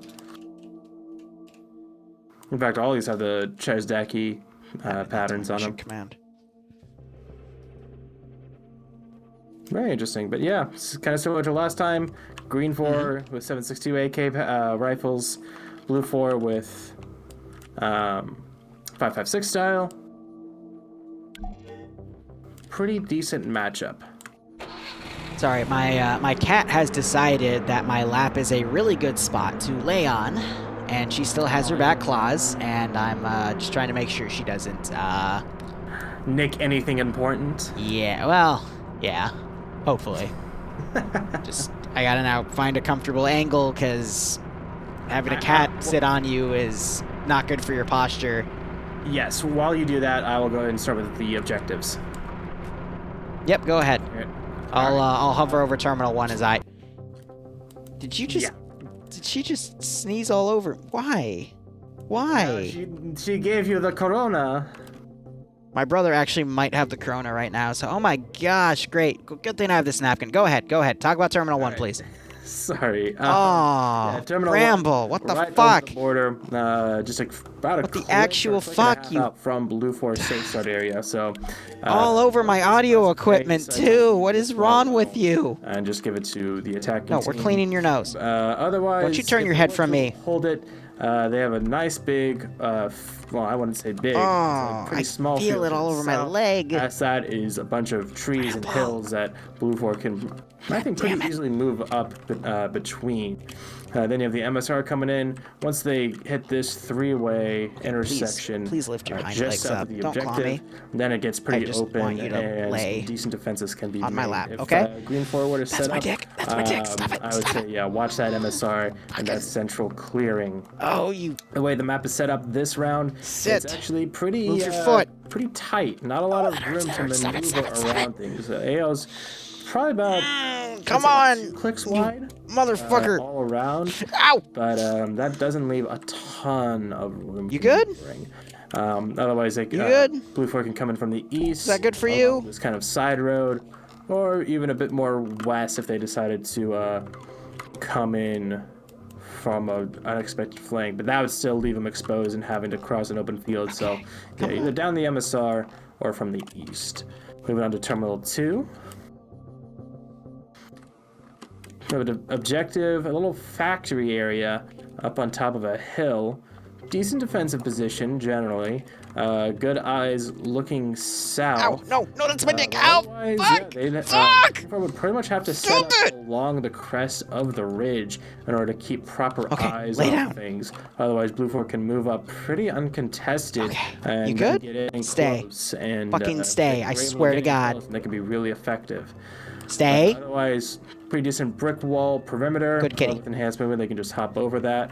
So, not a stop it. deal for Don't that. knock my arm away, please. Come on. Wouldn't be surprised if Green 4 don't keep this one either. Now, the piece de resistance, Terminal 3.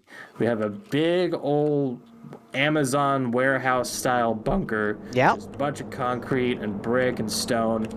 Nothing really on the outside. We have the tops of some castle towers from Chernerus, which give... it's something. I'm not going to say it's good or bad, but it's something on top at least. Otherwise, pretty flat terrain. Or, like, flat rooftop, I should say. And then going in, we have a fucking airsoft CQB arena where it's just HESCO barriers and corridors and platforms. They're actually bringing in the UAZs. I think they were trying to put them up on top of some of these platforms, which is not going to work. But yeah, they're going to try to do some fuck shit. Why is... They're trying to drive it up the stairs. Ow! Oh! Oh! Why? Your feet were fine! Your feet were fine! I know you want love, but that one hurt.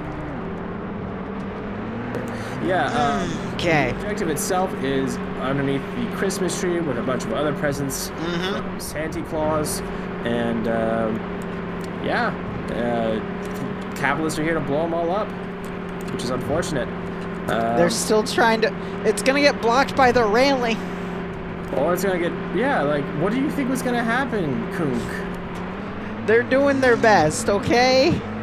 Just like my cat, who's clawed my dick 3 times in the past 5 minutes. Nice. Was it like the kneading kind, or was it like the actually slash? I don't want to check. All right, just send me pics later. I'll do a diagnosis. Wait, what? No. Anyway, yeah. So they're gonna. I guess they're gonna try and hold Terminal 3 for the most part. We do have some forces heading out on the fringes of. I'm not gonna watch that. What's that? The title's good enough. One or just be a bit of a vanguard. Force. We do have. Actually, no. Golf is just alone in that gas truck. Bramble. There's a reason I call her Bramble, by the way. Fucking hurts. Yeah, pretty standard stuff. Bunch of people moving around in the unarmed Vix. Severe, actually, who is part of SOG now, at least with his tag for FNF. He's running around in the SPG-9 UAZ. Gonna be some mobile anti-armor piece. I'm not sure exactly how many rockets he has, but whatever he has, it's going to be effective. If he gets a good hit on the M113s or the 117s, those things are super powerful. When you think SPG, think you're getting off. RPG. You're getting off. You're done. Get off. I'm sorry, but and yeah, looks like actual garrisons other than Terminal 3, just a bunch of harassment and other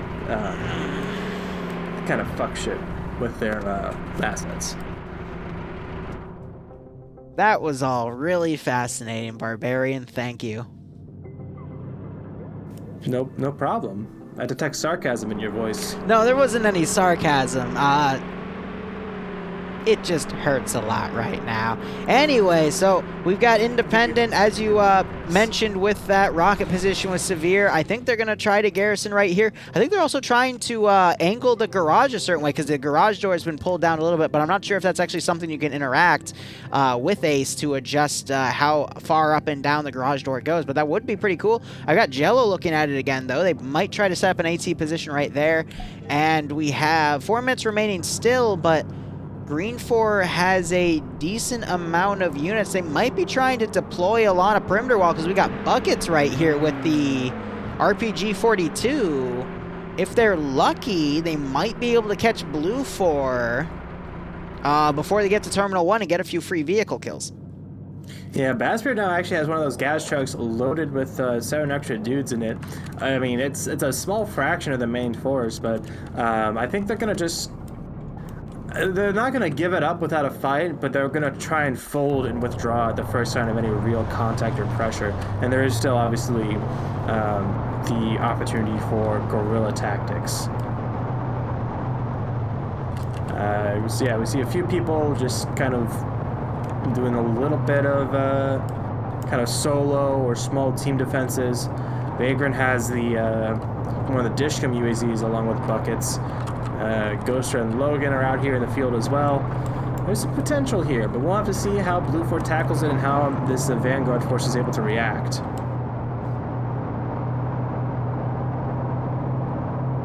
Curious to see what Blue 4 is doing. They're starting to deploy their vehicles and go around. It looks like they're all going on one specific arc, though, and then Patriot, it's just a pilot and a gunner on the left side for the 134s for some support. It's going to be really risky because it's very easy to hit the Chinook. It's hard to fly it. And that's my toe. Why are you biting my toe? God damn it. Okay. But I'm worried that the Chinook's going to get shot out real easily, but I'd love to see that thing land on top of Terminal 3. That would be quite interesting. Oh, I know, right? It's a perfect landing spot. But yeah, like you said, a lot of Blue 4, most of it actually, going to the eastern side, so they might be going on this side road, crossing the open plains, where there isn't a lot of tree cover, or, you know, just trees in the way. 2 minutes. Yeah, there's this nice little corridor, actually, heading right up to the side road to lead them right on the flank of Terminal 1. So that could be a very good approach, because I don't think anyone's going to be expecting that. We do have Mito, Nido, and Potato over here on the eastern side of the terminal, but once Blue Fort gets this close, it's probably going to be pretty much too late as far as doing any kind of boogaloo tactics. I will also say Green Fort has opted not to defend Terminal 2, which I think is a little interesting. I think at least a fire team size element here just to be at certain angles would be really helpful in terms of trying to get more kills than deaths. But I think they're really opting to hold Terminal 3 because it is a custom area. You know, there's a lot of places to hide in it, but we'll just have to see how that goes. And it's not only hiding in there, but they're building a lot of defenses on the top of there too. My concern with it now is going to be this northeastern side. They've built a few sandbags, but otherwise that's a pretty egregiously exposed flank. Like, anyone on top of it is going to be fucked, because you have to go into those towers and then go down the stairs. No? Am I wrong? Am I stupid? So these are the tops of tower buildings. There's no way to actually get in the middle area. Tower building. Yeah, the one that you can actually enter from the bottom and move up.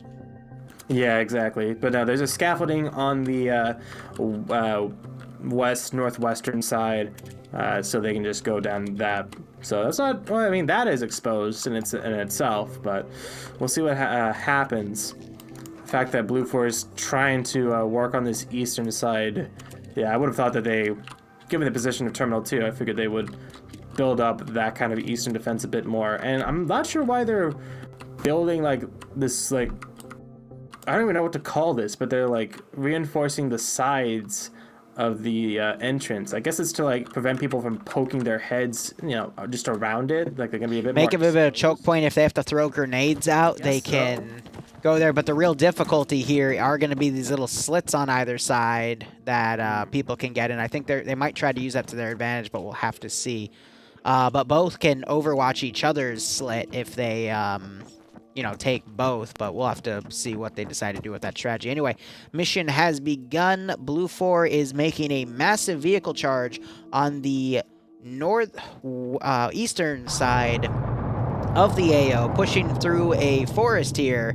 That's going to be heard up to a few hundred meters away. We've got a single MRZR pushing up for recon.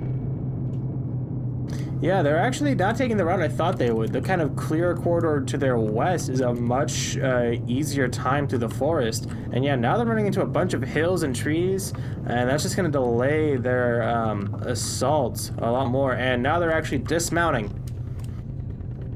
They're a decent ways away from spawn, but still, they could get a lot closer. I guess they don't trust Green Fort. They don't have anyone scouting. The previous round, there were some early rush attacks on convoys, so I think they're just trying to mitigate that, even though they have more than enough on the security team. 3 111s, 3 M113s, 1 117. I don't feel like this is the best idea, but I also understand, it'd be better to walk through the forest than drive. But then again, they could have just driven up just 100 meters in the forest and then gotten to that next patch of open area and then continued on and assaulted the AO from the east. But dealer's choice, I guess, for the ground command. Yeah, I guess a bit more, better safe than sorry than anything, but it's... I don't know. They've actually built a few fortifications over here on the eastern side of Terminal 1. Nothing too crazy. Well, I'm excited to see what's in store for us today. So it's going to take Blue for another, I want to say, 3 to 5 minutes to get online to take Terminal 1. Clock is ticking. At least with Terminal... she's at my feet now, just nibbling on my socks. If I randomly yelp, that's because she bit my toe again, but it's fine. As I was going to say, Terminal 2 will be a breeze because I doubt Green 4 will pull back to defend it. Terminal 3 is going to be the major fight again, and I hope Blue 4, at least the attacking faction in this case, will be able to overpower the defenders, but that AO is going to be a lot tougher to crack because it's very, very CQB centered. And confined CQB where it's just a few, blocks, if not less, in terms of, just how close everything is. That's where the PvP can get very messy in the sense of you're going to have to trade 1-to-1 even You normally don't see someone like Audrey Hado going around a village getting 23 kills, yada-da. It's just going to be down to whoever can reload quicker and whoever uses less bullets in their magazine to hopefully kill more dudes at point-blank range.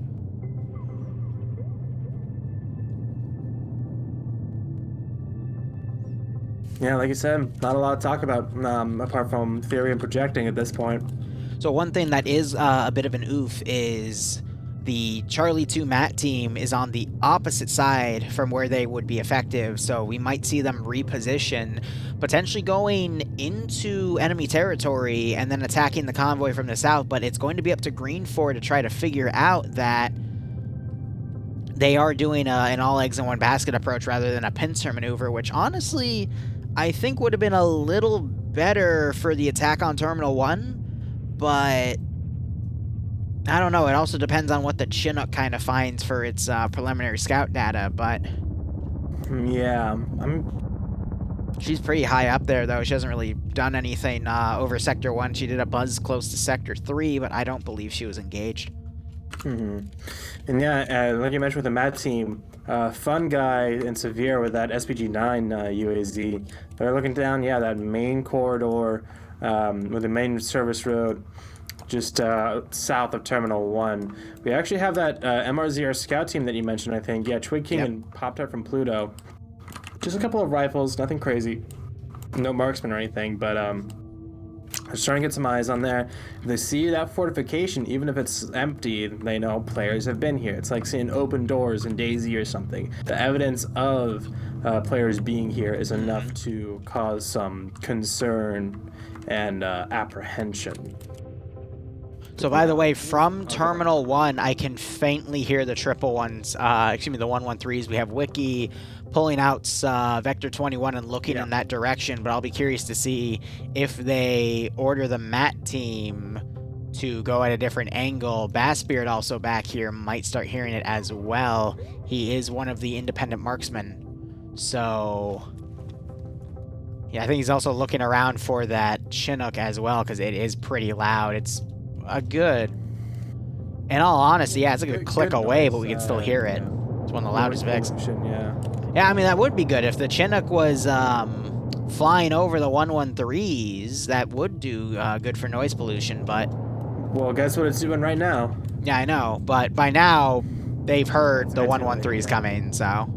But now that the Chinook, because it's so faint, I wonder if the Chinook flying overhead now, becoming a bit more distinct, will make them go, that might just be the Chinook, and keep their attention spread out. But who knows? At that point, you know, it's anyone's guess. Bassbird's pulling away because he hears the 113's coming. And again, Twig, Falcon, Pop-Tart from Pluto in a house trying to look around. From this angle, they might be able to see a few things. Also, Chinook being engaged by what I believe is a 50 cal back at Terminal 3, but none of those hits were close. And we have a car that's driven out of bounds to the north. What the hell? They might die. Yeah, it's Major Colin and a Dishcomb. Yeah, they're dead. They're dead. And I think their lifeless corpses do not make it back into the AO. They just run into a tree. And yeah, that was So Green 4 is lost. I guess they were trying to use that to coordinate on trying to hunt the Chinook, but I think the driver was in his map screen and didn't realize, because that was all open ground. He didn't see the script trigger there.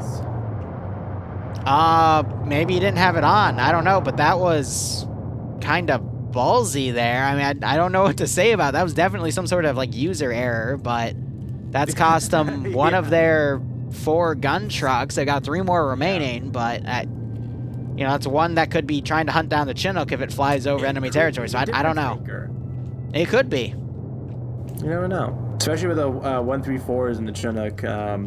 Those things, even though they're just 7.62, they could easily shred some of those cars. But now, Terminal 1, we're going to see some action here in just a minute. So real quick, before the action starts, just to answer the chat, only aircraft can move out of bounds to deploy. Yes. But ground vehicles and infantry, you have, I think, 10 seconds to go back in. Otherwise, it kills you off automatically. Yeah, because that happened, what, a few weeks ago with Yeah, scan your recon. They deployed outside of bounds as they came under fire, and they couldn't get back in the zone in time, and everyone died. Yeah, it was messy. Yeah. Anyway, 13-7, 107 spotted Mito and is holding. Doesn't want to take a shot yet, but he does have a shot lined up. Mito doesn't know that Blue 4 is right there. Gunshots going. That is Machine Gun trying to open up on Cheese. And Misu just got dropped. Yeah, Misu just got dropped by, I think that was Spurdo. Or Spudro, sorry. And 13,107 trying to line up his shot on Mito again. Yep. Yeah, Mito is completely oblivious and is... Oh, well, if Spudro can get eyes on him, then it should be an easy kill. But I guess that Woodland camo actually works a bit better than I thought it would. And... There, now, I think now he... Nope, he's still... Mito just realizing he's getting engaged, and Apua blows him away. So 2 free kills on Green 4. Green 4 down 4 people. And that's a quick dismantling of a decent amount of the... By the way, Cullen and Kiblo were the Delta squad leader and medic. It's a little odd for that. We've got Golf trying to pick off Twig King, but Twig King's going to pull back. But yeah, so far, Cholt is also dead by a handgun. He just died. He might... I'm going to go quickly check on his body real quick. You keep covering the fight. Interrupt me if something happens. But it appears he might have... Yeah, he got glitched into the tower, so he had to kill himself. So 5 kills so far on Green 4, and Blue 4 has the number... started with the numbers advantage. So not keeping it up so far, yeah. Yeah, not the best thing for the defending faction, because if they're able to properly steamroll and get a bunch of free kills, it's not going to work too well for the defending faction. We just had a rocket go out on Twig King's previous position, but he pulled away. I don't know. Yeah, Golf is launching GP25s over there, and yeah, Tricking popped up from... That was the SPG-9 that fired, and by the way, it's firing another round. Why are they wasting... Yeah, I don't know. Either they have a ton of rockets, or they have some HE to spare, or something. Whoa! Ooh, that was close. Target for them, and they have a pretty decently magnified scope. Let me get the first-person perspective. Spudro almost got a really good grenade throw on McDudas and Wiki. It was just short, though, but that would have been absolutely devastating, potentially knocking them both out. But Blue 4, they're starting to get a really nice concave, and another rocket went in. I don't know. I feel like they should be saving those for the bigger assets here, but... Weird. Yeah, Falcon's pushing up on his lonesome along the MSR. Yes, he does have that marksman rifle. So, yeah, I think he just spotted Golf in that little barn building. He pulls back as Falcon lets a shot off, but I don't think that's going to be too much in the grand scheme of things. Otherwise, the Terminal 1 garrison got 1 extra dude, and we're just waiting for the infantry to catch up to the M113. So they can push in and trigger the first turn. I don't know why they're still back there. They're starting to withdraw, but Potato might be doing a martyr play. Yes, he actually has a satchel charge on the 2nd story of the warehouse here. Blue 4 is suppressing into their own guys, by the way. The Charlie... Yeah, Charlie 1 and Charlie 2 are shooting at their own dudes. What is up with all the... And they're firing back. What is going on? Yeah, I mean... They're using the same guns, too. Like, I don't get it. Uniforms are a little funky, but they don't look like Green 4 dudes. I think it's finally been... They finally connected the dots, at least a little bit, but... Some damage has been done, I'm sure. I don't think anyone's died from that blue on blue, but probably a few scratches and wounds at least. Meanwhile, yeah, Arcor and all of them over here, they're still just chilling. They have plenty of people, but no one wants to be the first guy in, I guess. RPG 32 almost hit the 1117. It quickly pulls in, but it is in front of where the SPG-9 car was, but it pulled back. RPG has reloaded. It's trying to have Vagrant get a new sightline on, but instead he is going to potentially break away, so that was close. But again, Blue 4 still has not had any KIA yet. They're doing pretty well, but they still got to make this push. And that's where they're probably going to lose some. We got Potato in the really cheap spot. He's got a satchel on here as well, and he is a demo guy, so he might play a sacrifice just to get a few free kills. Knock the building out. That's what he's doing because he's laying like low, so he's not gonna be visible from most directions. And if you go to his first person, you can hear the mine detector going off. So yeah, that thing is armed and a clacker, and he's just gonna. I don't know.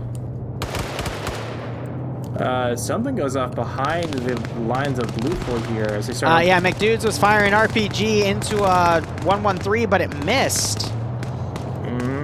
And Wiki was trying to get the first green fort kill, but he was unsuccessful. And blue fort is, I mean, they're starting to get a full-on concave here. You got the northernmost groups potentially going to go southwest and just make this into a full concave, but.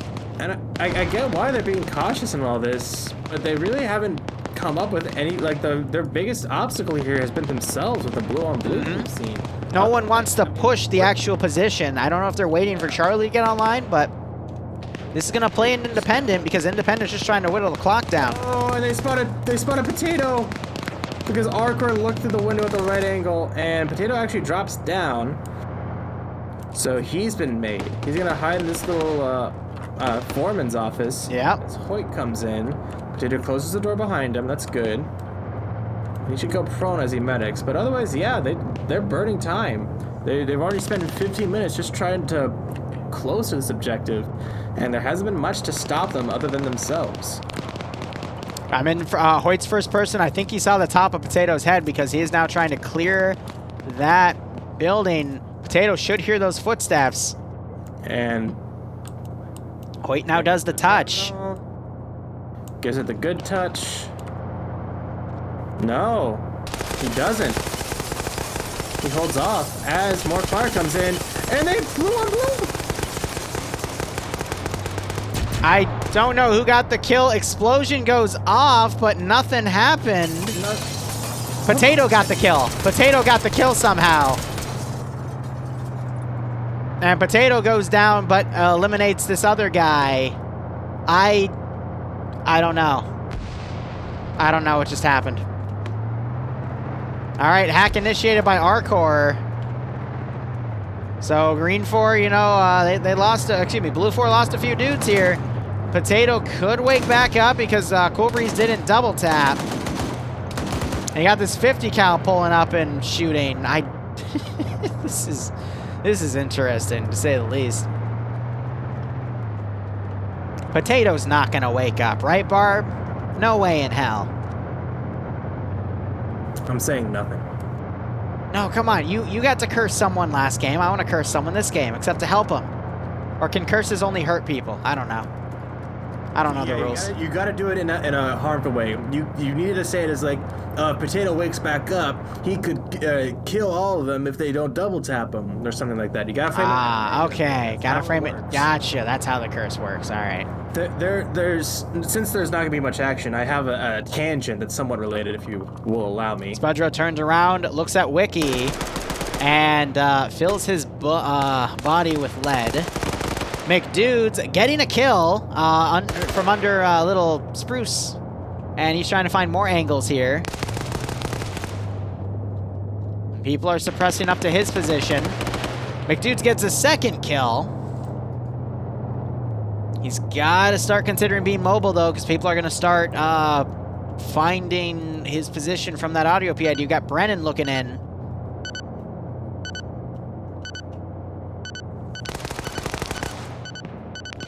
Wiki getting double tapped. Bye, Potato. Oh, he's still alive. Interesting. That thin metal sheeting protected him. Ah, I see. Yes. McDude's had one bullet left in his magazine. Has to do a quick reload. 13107 doesn't know where the shot came from. Now he's trying to roll away. Very short. More shots coming in. He sees Brennan, though. Oh my god, and then gets shot at by a Puva. And Fubar, Iowa. RPG comes in directly on it.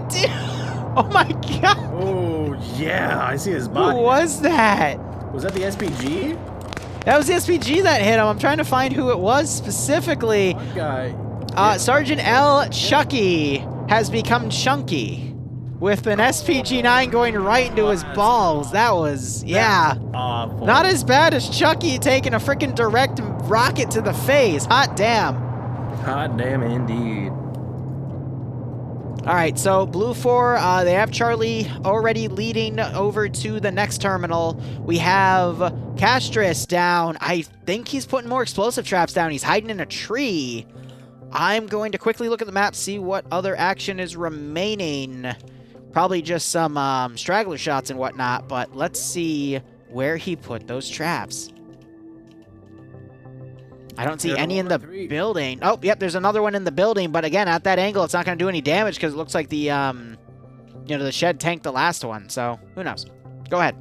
Way off to the east, where the 113 is now, we have Bassbeard laying down in a ditch. Heard the 113 come up and played dead. He's bleeding, by the way, so I'm not sure if he was engaged earlier or took a minor wound while he was maneuvering around, just hasn't noticed yet. But these, the 113 doesn't look aggroed. He get a free headshot kill on the gunner. Yeah, he's still bleeding. He must not notice. Like, it happens sometimes with the blood effect. It's a really light wound where you don't even notice you're bleeding because it doesn't show you because it's not enough to show you. Yeah, like when your cat scratches you or something and you look back 5 minutes later and you start bleeding. Yep. Oh, shots going out. Takes out the gunner of the 113. Nice. Buttons up, but it might. I think it's too late. I think that gunner is dead. Let me check. Yeah, he is dead. Yep, token signs. Yep. Doggone, I was looking away because he was crawling away, so I didn't think he was going to take the shot, but of course he does. I was just looking over the 113, and that bullet rings out, and yeah, he's booking it. As soon as he saw that guy slump over, he started running, and rightfully so.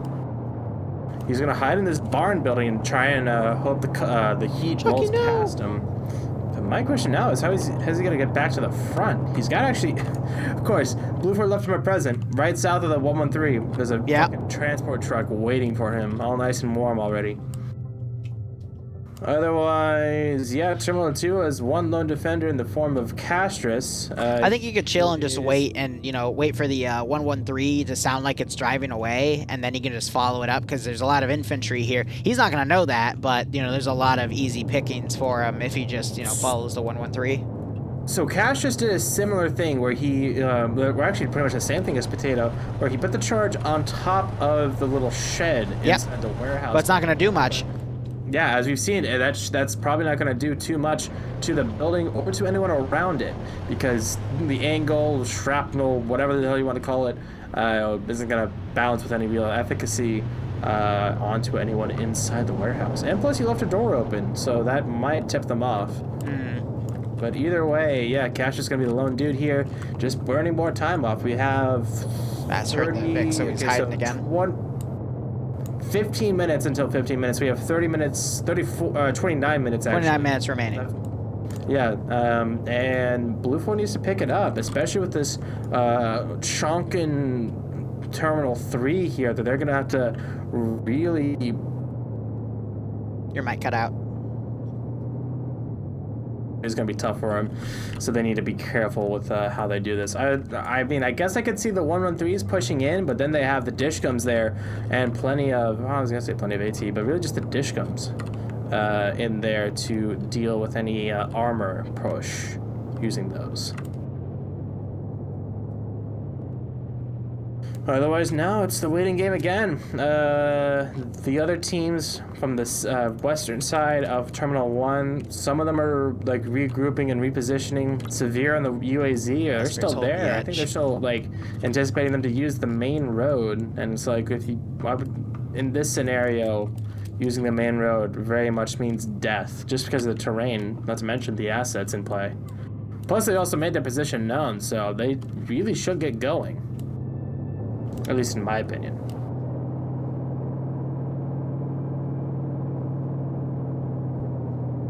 I personally have nothing because Charlie stagnated a bit, waiting for the rest of the group to move up, which I can understand, but at the same time, you know, maybe sending one dude to kind of scout it out to see if he gets shot at would be worth knowing that, you know, if there's nothing there, because then you can just move in and take it. And then maybe the rest of the platoon can then mount up, or excuse me, the company can mount up and then start moving to 3 to buy you more time. But I think at this rate, by the time we get to the fight in Terminal 3, it's going to be around the 45 to 50 minute mark, and there's going to be only 15 to 20 minutes of game time remaining. So Blue 4 will have to scramble. But, you know, that gives them about 10 minutes to take Terminal 2 and then transit to Terminal 3 and then maybe get harassed on the rear, maybe not. We have a team pushing up. I guess they recognize the time issue that they have now, so they're just going to be pushing up without a ton of support, which I understand. And this is also it's a mix of Stauffenberger, so 1RW, and then you have Finn, Lolo, Nemesis, and Naf. So people who know what they're doing for the most part, they recognize we need to say fuck the rules, fuck safety. We need to get this shit done. Standards is actually having trouble hopping this wall, which is surprising. Maybe the rework nerfed that aspect of it a bit more, but yeah, they're slicing the pie, pushing in. Coex sees nothing, pushes up, and Castris is just gonna. He's crouched. He's not even prone, so he's gonna be. Yeah, he's trying to look away so nothing is given away on the tree. He's got people crossing. Comes out in a blaze of glory.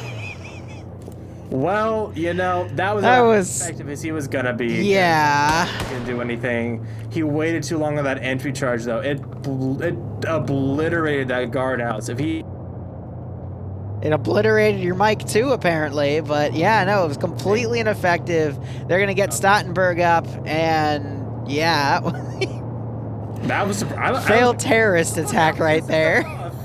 I had the same reaction as Blue 4. What the fuck was that? And, yeah. I guess someone else gave him his charge, because I think they only spawn with one, don't they? I think I've seen them go up to 2 actually, so maybe, who knows. Well, they tried. At least that's gonna alert the close by Green 4 group with the UAZ that something just happened. And it is the Charlie 2 group with AT, so maybe they can pick off a 113, but they're still a little far inland there, so probably not from this angle. Yeah, but which UAZ is this? That's a Dishka one led by Ghoster. The SPG one. Oh my gosh, the Blue 4 guys are bad guys! Shoot them! Shoot them! Are you fucking kidding me? Northern Rob spots Nemesis and attempts to take him out. Nemesis trying to friendly wiggle it off, but unfortunately. And now the 50 cal's firing at Nemesis, and Nemesis is like, hey, stop it. I'm really surprised Nemesis isn't fucking dead. Because I was watching the bullets literally go to the left and right of Nemesis as he was doing the friendly wiggle. If he wasn't doing the friendly wiggle, he would have fucking died, man. That was hilarious. Oh my god, so that's the second blue on blue incident today for Blue 4 for this round. And that's Jesus Christ. Second, I'm pretty sure this might be the technically it's a third, because it was also fired. Oh, something just popped in my lungs. Ah. Incidents. Wow. And it looks like Anderson might have spotted Bassbeard in the back, because I just saw Anderson fire in his direction. And Bassbeard is medicing, so yeah, Anderson might have gotten a hit off of him. And we also see some Blue 4 guys led by Twig. So this is that other recon group that was originally scouting out Terminal 1 is now starting to move into Terminal 3, hugging the map border to get some preliminary scouting data. So that's pretty nice. And we're also seeing the armed UAZ, the SPG-9, pull back with a transport one as well. So they're going to keep that in their pocket, which is good. I don't know how much AT-8 has left, though, because it was burning a lot of it at Sector 1. So... yeah, Terminal 2 hack is winding down now. 5 seconds remaining. I hope that based off of what we've seen the metal sheets do already, I doubt the GBU that spawned in there is going to do anything to the 113. Standing right next to it. Made one hell of a good thumbnail shot though, right there. I was saying that, watching the 113, hoping that this one, for whatever reason, would be the one that spawns like an actual 500-pound bomb or 2-ton bomb, and then just like obliterates everything in this fucking thing.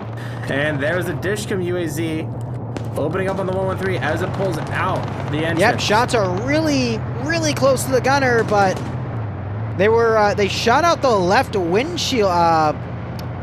Oh, wait, no, it's still there. From the other side, it looked like it was shot out compared to the one on the right. AT goes in, though, from the RPG.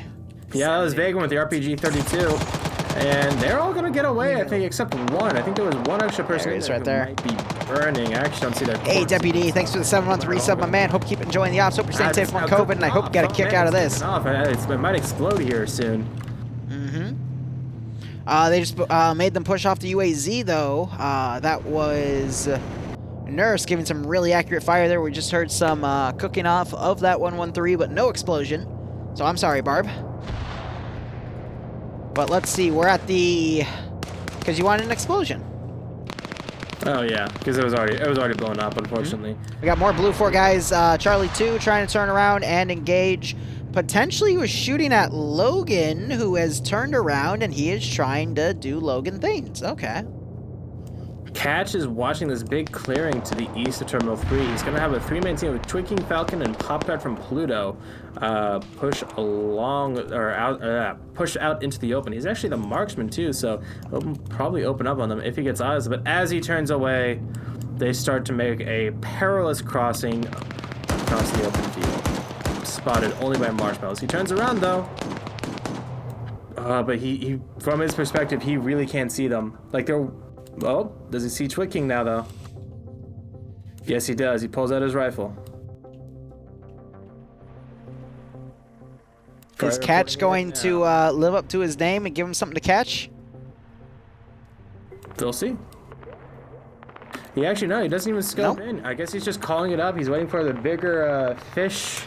Yeah, I mean, he's going to actually be at the perfect angle to scout the entire Blue 4 offensive right there, so it's really good that he held his fire there. Yeah.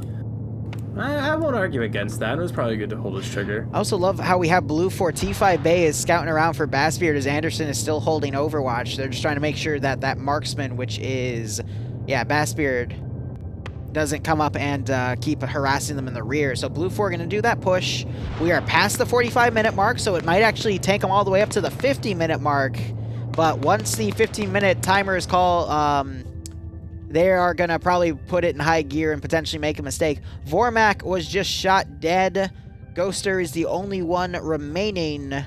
And yeah, they've sent Charlie 2 down to sweep for that. We also have Nemesis with them. Jeez. Yeah, and so they're just ready to... Greenforce just ready over here to just hold the defenses. Trinek is still running around. I want to see what the gunners can even see from that high up. They have decent eyes. The fog isn't too thick, but I don't know how much they're able to zoom in with the holographic sights on their 134s. T5 Bay grabbing a truck. He's going to grab Anderson to move up to the front line as they give up their search for Bassbeard, who pulled back into the Terminal 1 town. I think Bassbeard's trying to find a vehicle that was left there to use it to move in, because at this point he's going to be well out of position. Bunch of shot... What? Okay, sorry. Bunch of shots going out onto the Chinook. Yep. But they are way too far behind.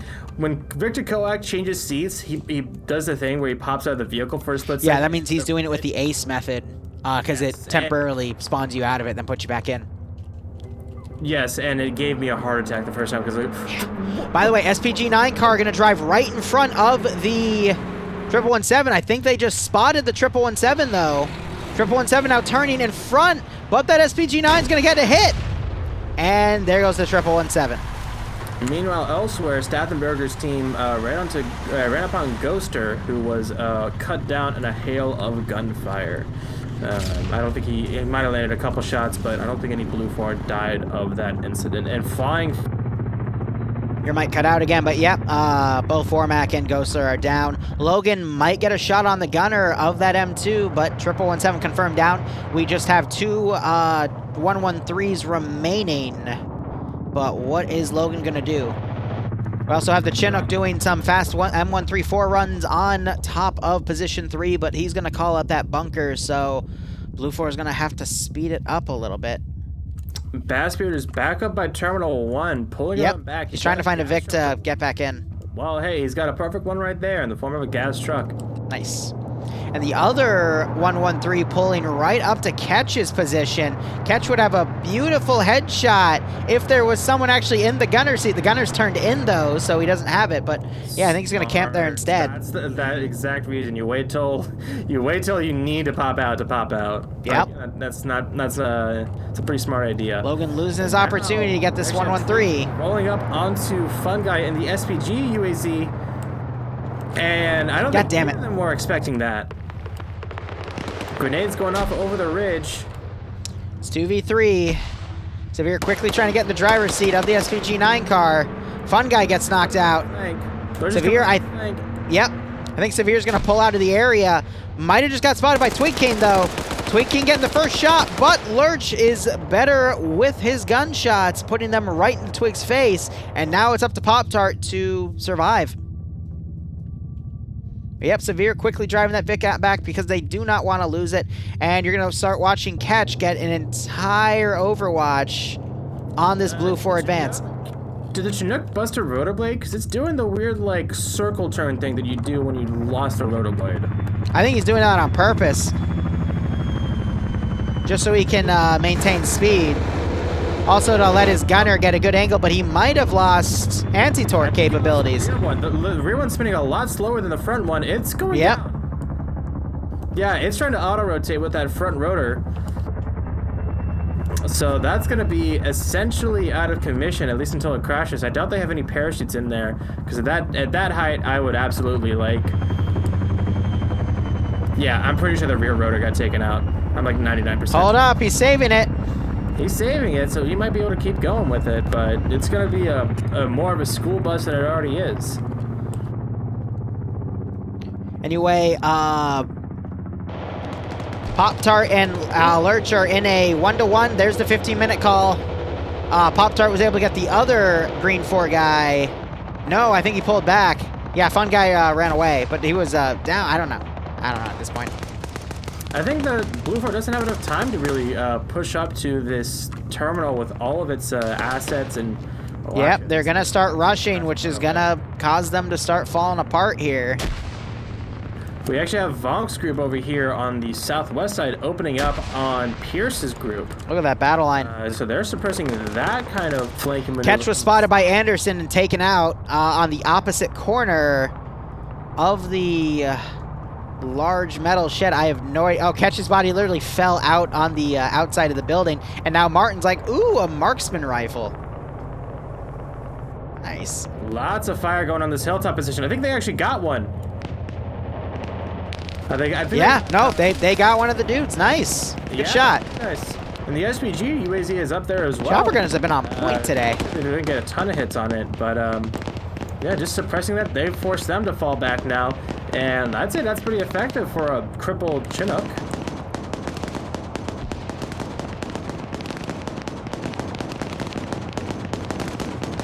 Arcterra's here with his little buddy team, trying to hold out with Stewart and Tactical Avocado.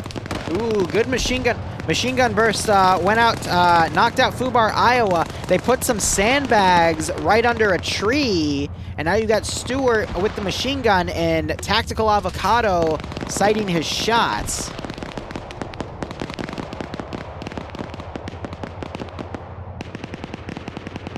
"13 minutes remaining, but if Green 4 can hold the Blue 4 onslaught, they might be able to do this. Now, this also risks an overtime being called if Blue 4 gets a superior number into the actual compound area. So we might see an admin do some sort of overtime if the position isn't touched, because overtime is automatically done if the terminal is currently being hacked. So we'll have to see.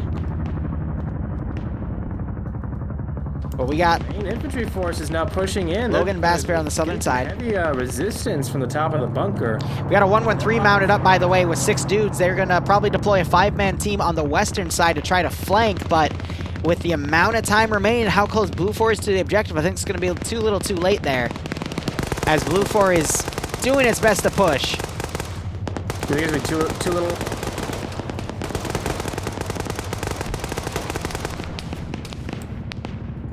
Sire's getting knocked out. It's that northern group that is doing a lot of damage here. T5A, meanwhile, driving up with a truck. Truck almost getting hit with AT, but he gets out now. Chuck, can you hear me? Yes, I can hear you fine. Okay. I think you might have said hello a few seconds ago. Sorry, I was in the middle of something. You're in the zone. It's fine. In the zone. Auto zone. I just watched a Blue 4 dude get picked off in the main group here. Ooh, Nordy is actually hiding behind one of the bodies, and that buddy caught a bullet for it. If it didn't hit the body's head, it would have hit Nordy's head, so that's pretty fortunate for him. Nice, yeah, it's 2 bodies next to him, jeez. Yeah, Severe's now pulled back around the rear side of the bunker building, poking that rear end out with the SPG techie, and looking for some decent shots on approaching infantry, just using, like, the inverse of shock tactics, almost. That Chinook is on 1 rotor, by the way. The other one has completely stopped spinning. That's what I said. Well, it was damaged, though. It didn't stop, though. Well, yes, now it's stopped. But yeah, now it's stopped completely. I'm sorry, that's what I was pointing out. I wasn't trying to overstate. Yeah. By the way, T5A pulled up with a truck. Monkey runs up and double taps him. He's now down. I think he's going for a kill here. And Blue 4 advancing on the southeastern side. We are at the 10.5-minute mark. Severe might be pressured here not to use that Vic if Blue 4 gets right on top of this position. Grenades also going up over Norda's position and knock him out. Bullets also going there too. And Blue 4 is starting to make it to the edge. Can the outer perimeter of Green 4 come around and take Blue 4 out as the Green 4 garrison on the interior holds? Or can Blue 4 steamroll into the base? This is going to be interesting. Well, now Nemesis and his little team here, they're pulling around here. They just took down Severe and the SPG techie. That's going to be big for breaking this defense in here. So they're going to work. Your mic cut out again. Coming across the, going to be trying to push in the opposite side of most of Blue 4. See how his mic like cuts out for like 5 seconds? It's really weird. I think it's going to be a strange... Like it's gonna Chopper's engine just went out. Oh, yep. And that's going to be them dead because they have no way to auto-rotate that. Rip in many pieces. Woo! Stuck the landing. I give him 7 points. I feel like a chopper that size would have some parachutes, but hey, that's just me. I do love how they have a UAZ right here, and it is looking up with that 12.7. Yes. The gunner's head is completely exposed, but these 2 UAZs, I mean, those Dishkas can easily lock that doorway down, but Blue 4 does not have the time to spare. 9 minutes. They're going to concentrate this attack, which it's actually kind of surprising. As they open up with that 12.7, like you said, Pierce gets Swiss cheesed. Clark and Naps trying to peek around this corner here. Yeah, Blue 4 has to start coming through the other entrance. Nordy wakes back up. Oh my god, that grenade just took out 4 dudes. Oh shit, yeah. Pads, Nemesis, Standards, and Spudro. Damn. Blue 4 needs to pop some grenades in there and just get lucky or start attacking from the other entrance because Green 4, no, they do have a security element watching that doorway too, but at least they'd be able to shoot the 12.7 gunner in the back of the head. A lot of those guys that got blown up by the grenade are waking back up. Medics need to be pulling people off the line and working on them. 8 minutes remaining. Brandon does just that, and he knocks out both the gunner. I know he just knocked out the gunner. There's another guy with him, but it's pulled out. Wheels have been broken on the cars as well. Oh, man, this is just... The amount of rifles looking at these doorways is atrocious. Brandon pulling across that back now. That's going to be working both of these entrances is going to be the key. Ooh, Forge getting shot in the face. Wolf trying to hold up with that machine gun. Kunk up here. This is a decent pocket that they got going here. Flares going in. Western approach. Brennan pokes his head out. takes a grenade to the feet. Explosive charge goes off. It was ineffective, though. Brennan now coming into this bunker on top of where an explosive charge is, and he's knocked out. That is how you use explosive charges properly. Yeah. Flying Finn running in. Tries to get a foothold, but he is immediately pinned and knocked out from Living Saint on the far left. There is no good cover here. This is actually like, this is hell to assault. Meat grinder, absolute meat grinder. They need all the people they can. 7 minutes. This is where the human wave tactic is going to be like necessary, I think. Yeah. Kill all of us, right? Now that the explosive charges are gone. 113 coming in. Oh, they don't have the dishcoms banned. The central one is taken down, and no one's in the other one here on the south. See, but if they blow it up, it's gonna stop it, stop them from moving at that angle. So this is really risky. If Green 4 has some AT, I'm sure. But I don't. In there has an RPG. I don't see any, and this is actually scaring me. No one has AT in here. Oh my god. Oh but it's an open top, so. Yeah, it's not enclosed like the 1117, but it's still like, if it stays in these entrances, it could really do some work. Logan's getting behind some of the Blue 4 guys, knocking out Fist and Martian on the back line. Bassbeard also far back with Patriot, but they're still pretty much out of position. They just, Green 4 just double tapped Falcon. No, Finn just gifted Flood RPG. Because Flood now has AT. Flood is now a free elf. And he is going to block off the western exit with that frickin' shot. He's trying to find an angle now. He needs to wait till he has a clean shot. More smoke getting popped in. 113 pulling back, I guess somehow predicting it. I mean, he might have seen him as he pulled, like, water. Possibly, yeah, and he saw him pick it up, so. Tube on his back. 5 minutes, 18 seconds remaining. Blue 4 has so many dudes, but they need to just Soviet charge this bitch. Because at this point, grenades aren't going to cut it. Grenades aren't going to cut it. There's no, like, it's just bullets at this point. There's no more explosives, so it's, oh god. I think it's Christmas. Maybe kill some of the overwatching people. Okay, so you remember what I said with the first round where Enhanced Movement made that map very good and interesting? Yeah. The opposite is here. Enhanced Movement is making this objective hell. 113 just came in, dropped a shit ton of smoke. Flood got the 113. Flood got lucky. But Blue 4 needed a charge infantry with it, and there is no infantry charge to be had. Montgomery, though, using the distraction to run in. Gets a headshot on a guy. Now we're seeing some stuff go in. Montgomery reloading. He's gonna possibly catch Paladin. No, he's running up. And he is starting to shoot people on the back line, but unfortunately runs right in front of Alec, and it was only able to get 1 kill. Oh, that hurt. He had to be a lot more cautious there. Olaf going down. Wolf still holding that corner with the machine gun. Nearest Nutty Person, I finally see this slit in the tower wall that you were talking about. And then 4 minutes. Work the angle as best I can. Apuva rushes in with the 249. And Apuva doing his best to run into the smoke. Yeah, he's hiding in the smoke now. That 249 is gonna be. But the smoke grenade is gonna be out. CQB. Grenade going out.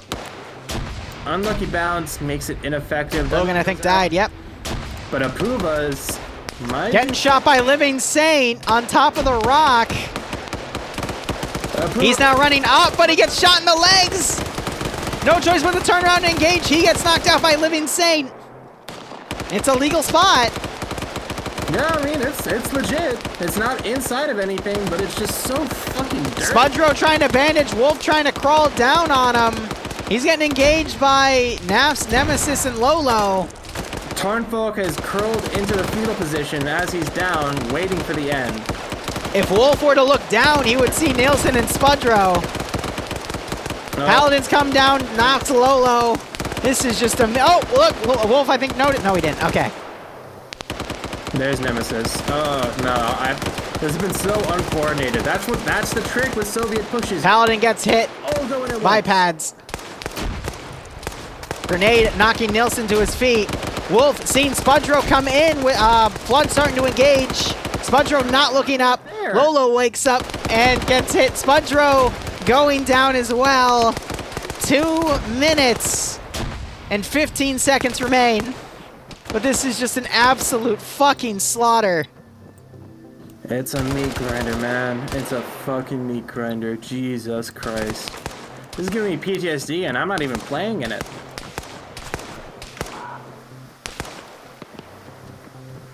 Everything goes silent for a second as Blue Fort decides what the hell they need to do. A couple more grenades, maybe some smokes going out. Trying to prepare for something. 1 minute 45 seconds. They're gonna try to smoke and rush, but that machine gun is gonna start shooting. Liru, what? The Green Fort is still in the 113. Yep, Stewart and Tactical Avocado who are on the northern flank, but by now Blue Fort should have everyone pushing in here at this point. Carpenter might recognize that. Sanders has run in, trying to get a shot on Saints. I saw Saints get hit a few times, but he was able to get the kill. Oh my god, they didn't even recognize that it was hostile. Picked off a bunch of dudes. What? A-team missed. There's another law down behind him, but... Oh my god. The PKP by Flood is covering as Matt is bandaging him. And Blue Fort just cannot get their foot in the door. Last 45 seconds, actually. No. I mean... Yeah. The chance was to coordinate that kind of rush. I'm not gonna lie, this AO is a bit bullshit in this defense line. There's so many places Green Fort can hide. If there wasn't enhanced movement and they were forced to actually play the CQB angles, that'd be another thing. Yeah, but the enhanced movement has thrown this around. Absolutely. Like, I don't even know how Living Saint got up there. Like, try and figure out how he got up there, even just with enhanced movement. Like, holy. He climbed on the Hesco barrier by the equipment crate, and then climbed on the Hesco barrier that has an opening between those two walls, or he climbed on the top of the green wall, then on the Hesco barrier, then on the Hesco barriers, and then the rock. Yeah, objectives have been defended, Infort wins, and that's gonna be it. Lord Almighty. And everyone runs there out. There goes the tree. Charge on the tree as well, so that's Christmas ruin. And that's gonna be it.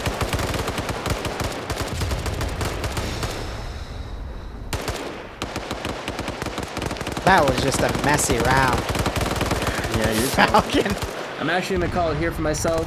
As Alright. FNF has been taking their sweet time, so I gotta go to sleep for work in the morning. But I will send my viewers over to you.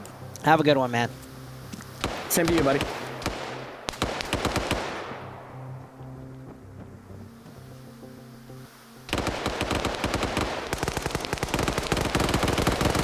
You know, we might be in overtime right now. Ooh. I'm just saying, because they haven't switched the server off yet. The thing said, no.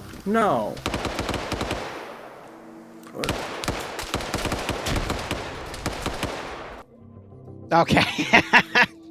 God damn it. You cocked me like that. God damn it.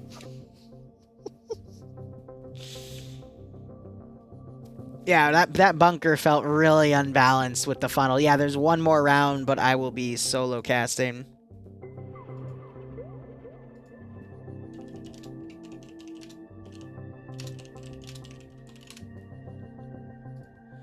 But let's go back downstairs. Patriot, you cheeky bugger. I saw that teabag at the end. They missed it.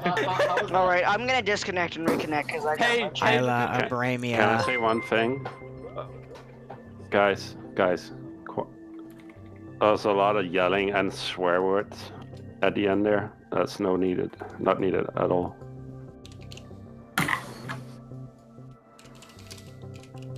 Hey, basement. That's pretty stupid, to be honest. Thanks, Nemesis. I need group leaders to give me numbers. Anderson, I'm heading off. Have a good one. You have a good one as well. Good night, sir. Scratch that. BPL is 4, not 5. Sorry. One on W5. Blue 4 is attacking Op 4.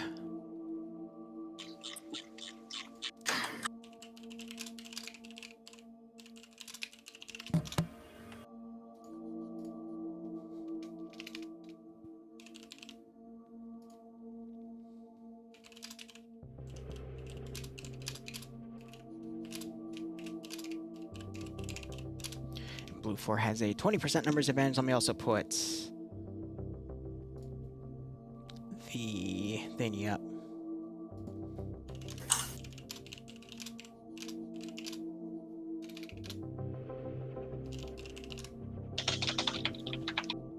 And boop.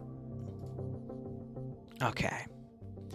So UH-60s, that is a Blackhawk designation. So 2 Blackhawks, 4 M2 Humvees, and 2 miniguns. All right, let's see here. If you have attacked all night, go Op 4. I believe that's us 29th. BPO off for Bravo 1. If you have defended all night, go Blue 4. Center Blue 4. One on up Blue Op 4. 4. These numbers stabilize real quick.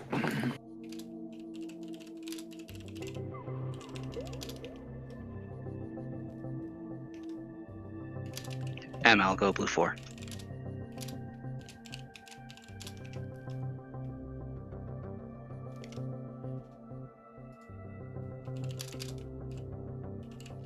Hey, 1 on W takes some of the Gulf units.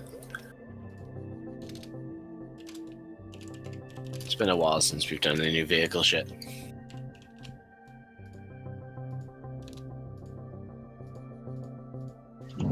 BPO Charlie 1, sorry. Alrighty. Let me get Tau on Blue 4.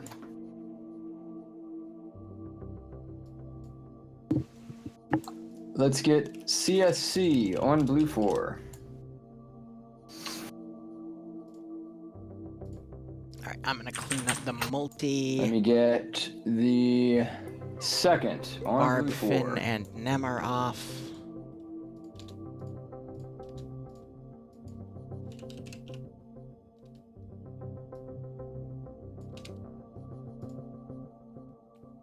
And BPL, did you slot up? Nerdy Side? Hydra is off. Op 4, we attacked all night. Okay. Alrighty. Let's get UDS on Blue.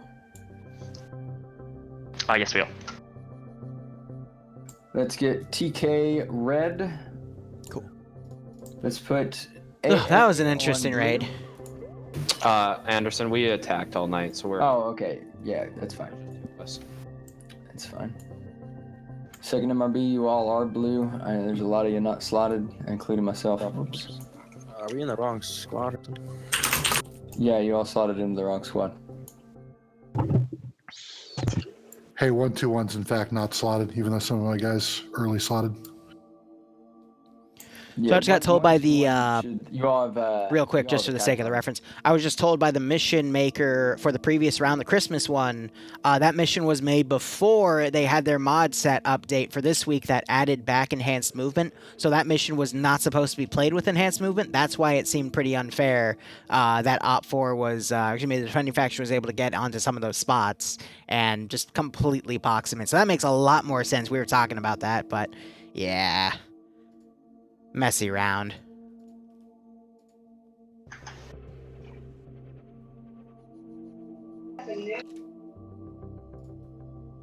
CSC, I think there's a couple of you still not slotted. You all are blue 4. Yeah, we're waiting for hotel slots if they open up again. SOG can go blue.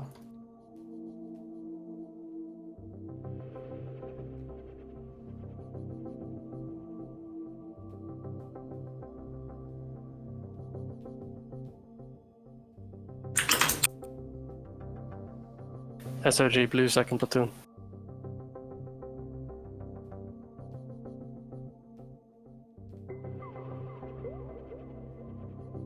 No company commander on up for. All right. Centaur players can go blue.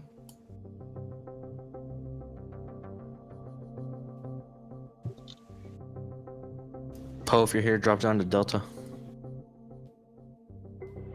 Fist also drop down.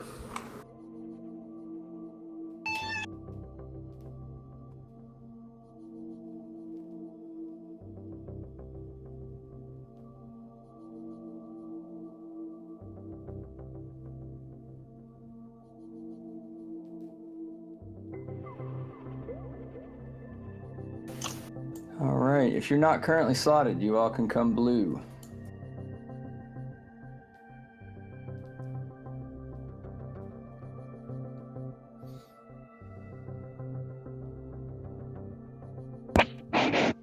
Sorry, I'm dealing with all the Discord DMs. I think Boston, aka Ghoster, is going to co with me. At least that's who I think was messaging me about it. I don't know, but he is in a spec slot, so it would make sense. All right. I need a volunteer for company command on Op 4. Nielsen, you want to do it? If you come with me. I'll come with you, Monty. I'll need you to take the squad. Let's give him a Don, why are you giving me a heck And there? Nielsen, you have 60 seconds to get your company together. One thing I might suggest is to get all of 2nd platoon slotted into 1st platoon. Otherwise, it's going to be Yeah, let's go ahead and do Nightshade versus Everybody in second, Nearson let's find before spots in first. attacking Op 4. And Probably we'll an do the first ammo platoon cache lead. defense, but we'll see the exact parameters in a bit.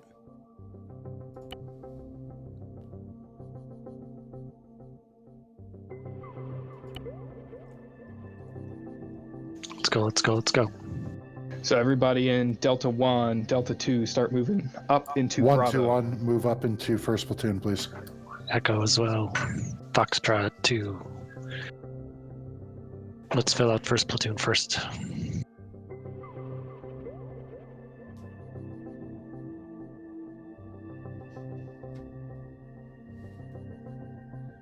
Yang, Ryan, Cole, move up.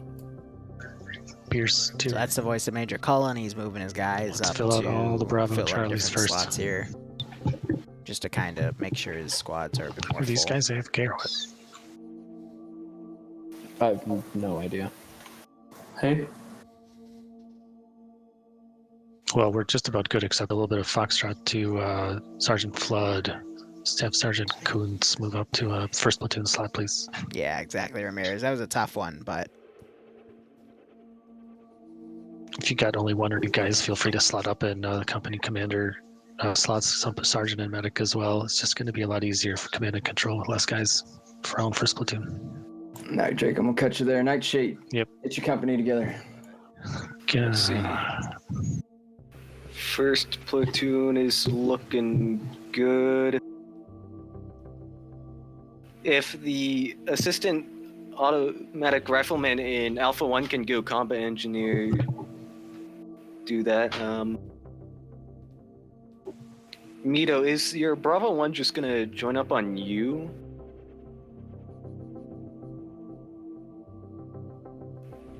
I guess that's... I need someone to go Charlie squad lead so I can know what they're doing. 2nd platoon looks good, and Patriot, if you can just go air detachment leader, we'll be all set. Yeah, we need another pilot if possible. There's only 2 helicopters. Wolf If can't you fly. need a co-pilot, then We have guns on the UH-60s. you do. Yeah, door guns. I can just fill them with infantry. Maybe. Okay, yeah, that's fine. We only have 1 pilot though. Wolf is not a pilot. Wolf is not a pilot. If I can just get another pilot so we can have the 2 UH-60s. Alrighty. 5, 4, 3, 2, 1. Alright, that's it. Let's push to the match screen.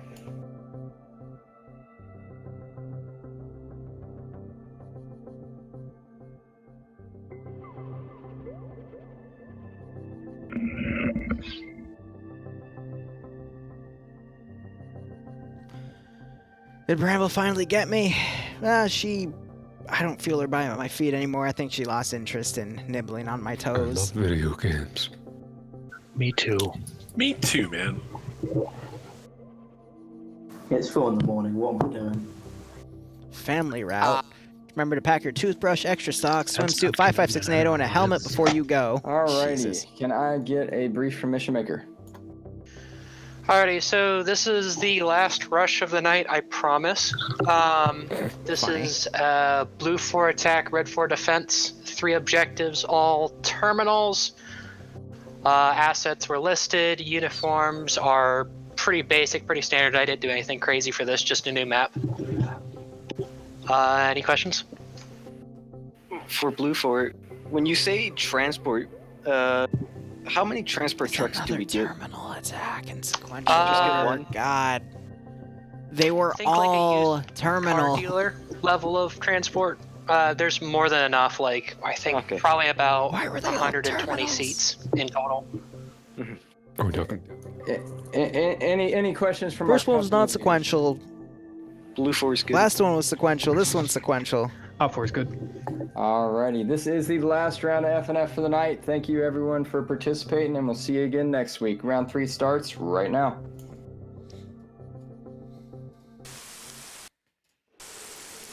All right. I have free truck. Yeah. Not with that T-FAR still on you, ain't?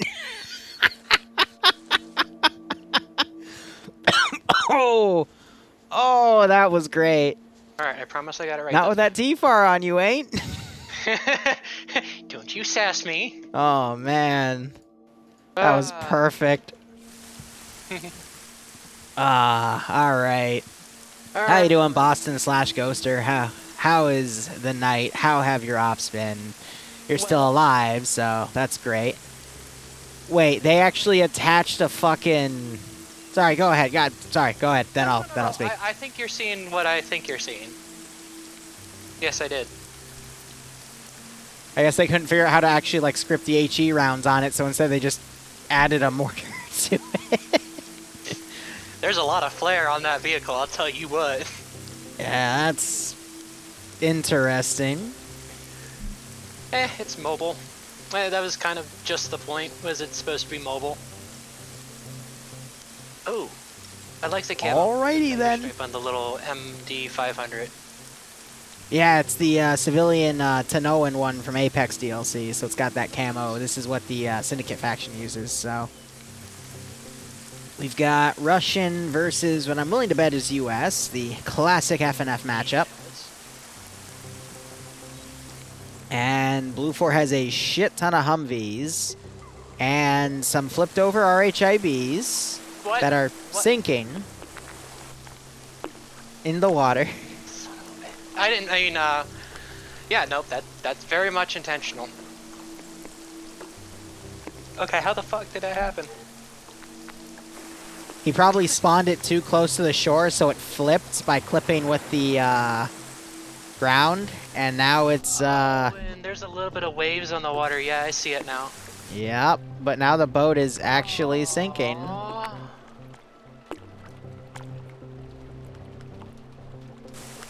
In single player, I never had a problem with that. What the?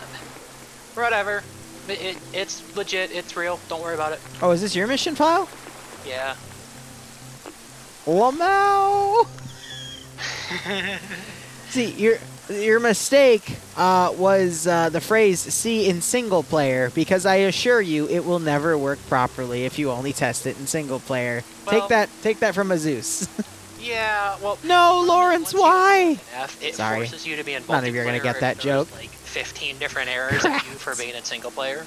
Or an absence. And it will just end the mission. So I tested it on my end locally in the single or the multiplayer. And I never had this problem that I saw. Oh well. Shit happens, right? Boston, did you do a patented 40 hours of testing? Staunch. Yes. 'Cause, I can say with absolute confidence that I did a 40-hour test of this mission. See, look, your boat's your boat's having a little bit of an issue here. This RHIB, I mean, it looks like it's working. It just, it floats a little high, and then it has to be. This has. These are some really interesting waves you made, Boston. How'd you do this one? Oh, well, you see, there's a set waves command, and I think I might have accidentally put an extra 0 in. I see. I mean, this is how boats work, right? Just add the pirate theme to it, you know, da da da da da da da da da dun dun da da dun dun, something like that. We just need to put Johnny Depp in it because that's where he belongs. Ah, but yeah, I mean, really. Oh, now one of the boats is clipping on your armed boat. Yeah, well, I'm just gonna ignore that now because I'm gonna call that a map problem. It's not my problem. Ah, right, yeah, totally. All right, well, let's. I personally blame the map creator, but you know he's not here right now. So. I mean, every time I'm in here with one of my missions, you always blame me anyway, so might as well keep the trend going. All right, now that we've successfully killed about 5 minutes worth of the viewer's time, you at least gave a lot of extra Humvees for them to drive. Because, in all honesty, the Humvees are a bit of a better choice. You see, you also have bridges here that the boats could have used, but honestly, who uses bridges? And oh, look, Potatoes made it to see his boats! Yeah. I am so... Whatever. I'm just gonna know that the boats are not there. The boats are not there. So yeah, I gave a mixture. The foresty camoed ones are actually the up-armored ones, and then you've got the M2 Humvee. There's 4 of those M2 Humvees. Let's see, 5 of the up-armored, and then everything else is just the open tops. So, Blue 4 again is assaulting. I gave them... they were supposed to be able to take the boats because there's a river that goes straight through this island that allows the Blue 4 side to get rather close, or they could even go along the shoreline, which is nice. Real quick, you gave them 2 or 4 M2 Humvees? 4. Oh, I see. Okay, yeah, so the others were tucked away. My bad. Yeah, the other 2 are by the HQ building. Yeah, but I basically... I'm starting to learn how to separate these vehicles into, like, sections a little bit better. That's good. So that, well, there's a lot of problems with people taking assets they shouldn't because they're all packed together in a straight line, and everyone's like, oh, well, I'll just choose one. Right. So separating them out like this makes it a little bit easier.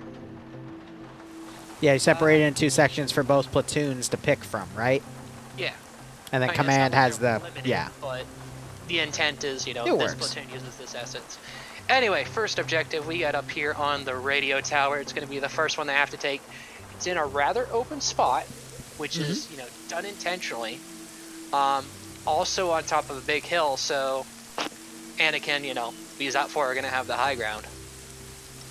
The second one is going to be next to a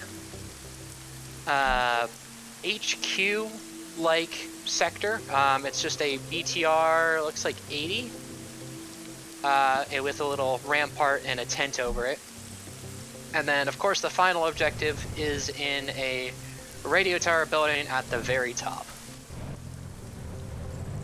So, if you were Blue 4, how would you assault this? Ignoring the boats. Specifically. Sorry, I thought I heard you say radio tower, so I thought you actually, like, put it on top of, like, a big radio tower you had to climb. That would be a hellish Oh, gosh, I'm getting really nasty ideas. I thought about, for the first objective here, putting that MCOM station, or whatever it is, up on the first floor of the radio tower.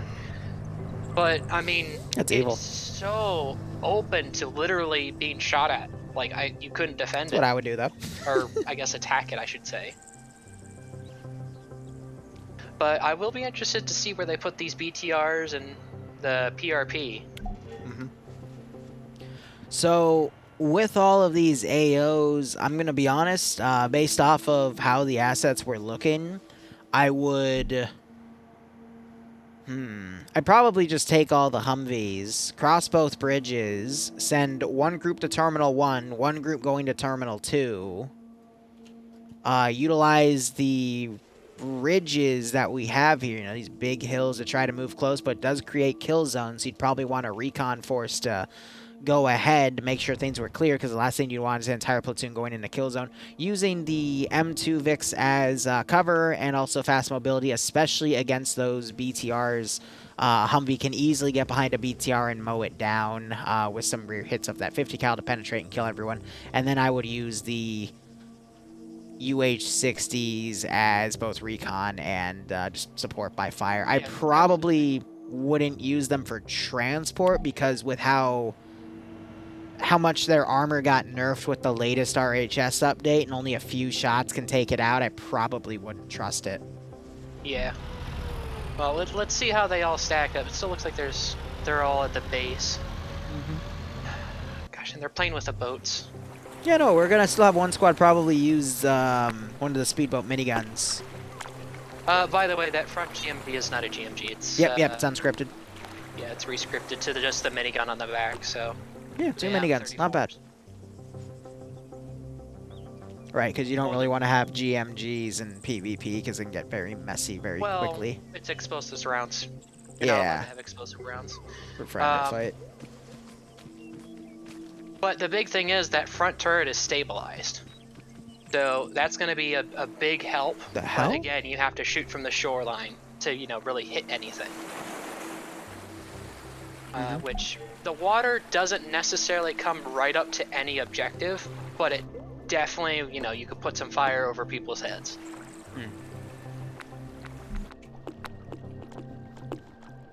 But yeah, no, so those are the objectives. Pretty basic, I guess.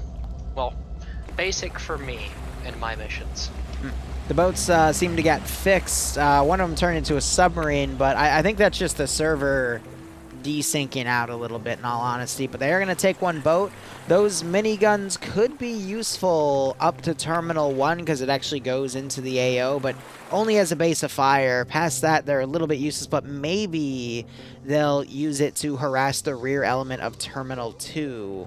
Terminal 3 is the only place where you can't really get any boats to support, so if I was OPFOR, knowing that, I'd probably, you know, make sure I had a defensive team around Terminal 3, but I mean, they've already started setting up on that position. Falcon going south to a bridge. I wonder if he's the explosives. South of Terminal 1. He appears to just be a rifleman. No, he's a marksman. Yep, so he's doing some scouting off of that.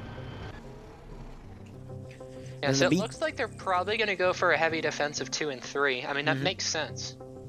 So I mean, they got the BTR overwatching one of the 2 MSRs coming past the bridge. It's a pretty exposed vehicle up there, but, you know, maybe they'll get lucky. But this is CO and T5 Bay, one of the 2 combos you normally see, or it's T5 Bay and Carlson, but they might be able to get something from right there.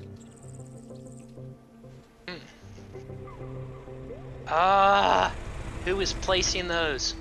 Placing what? They're blocking roads again. From what? Terminal 3? Yep, that is a roadblock. Yeah.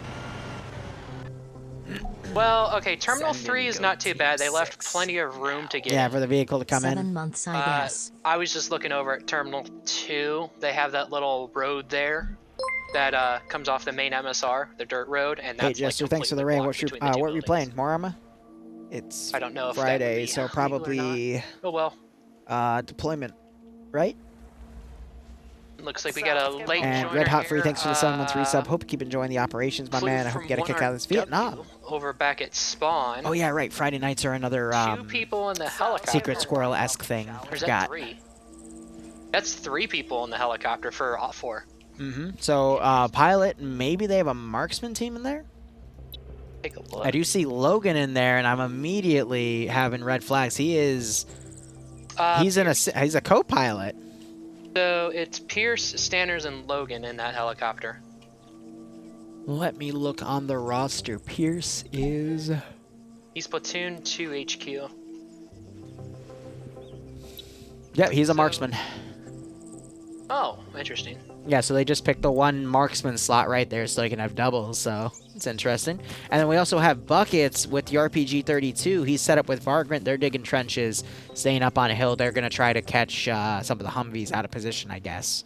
to get some free kills off them. It does look like, so they're getting set up in the Humvees at this moment. I'm not seeing anyone head towards the helicopters, which is probably the right choice. We've seen tanks in here, we've got but... seven, I should say, on the speedboat minigun. It looks like they're gonna, they're gonna put a team in to do a We've fast seen T-72s in FNF, though. Usually it's T-72 versus T-72 or T-72 versus T-80.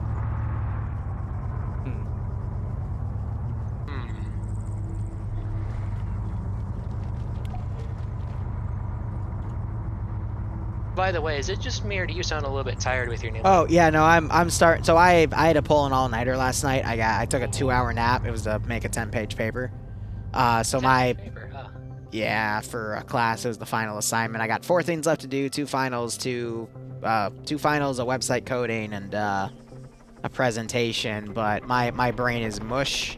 I'm gonna do my best to stay awake, but hopefully I won't randomly ZZ and knock out on air, because I have done that once and that was very embarrassing. So.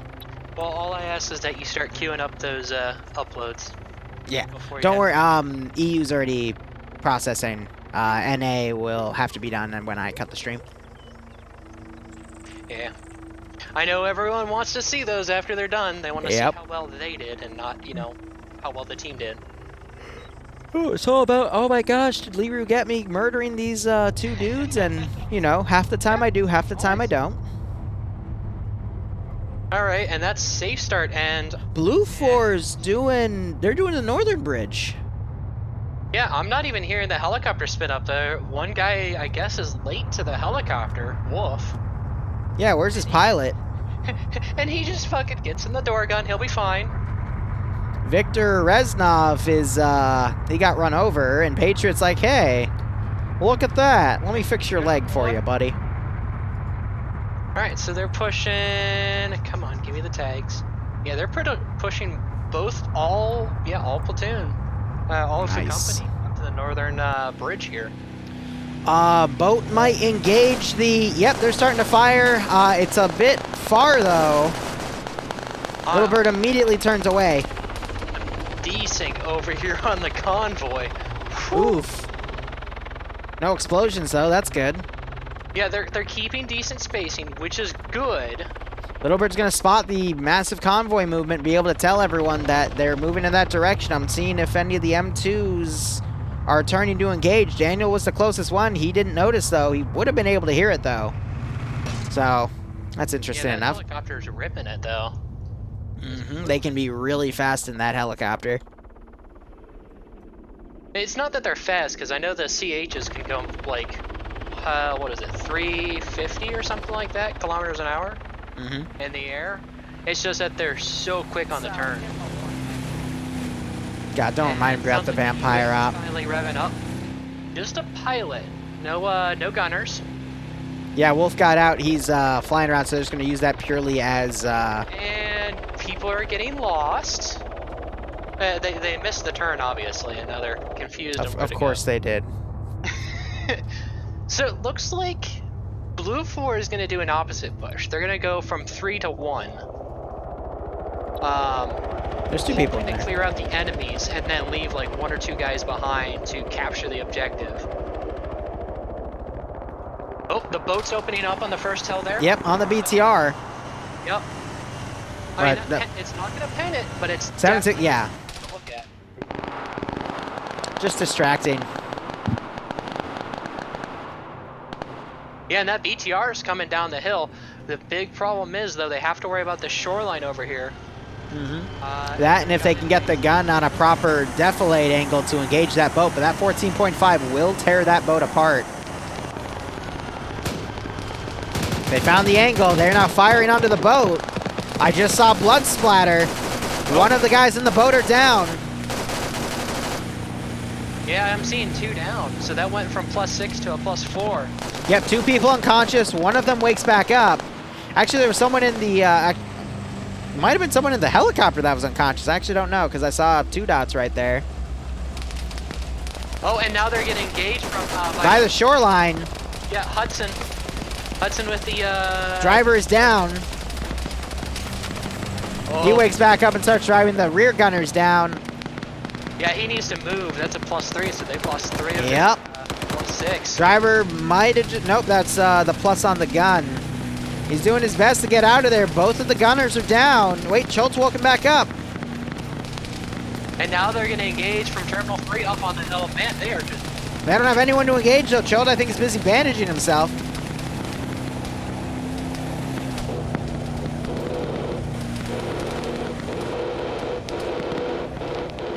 And you got the UH-60 trying to provide some fire support from the air.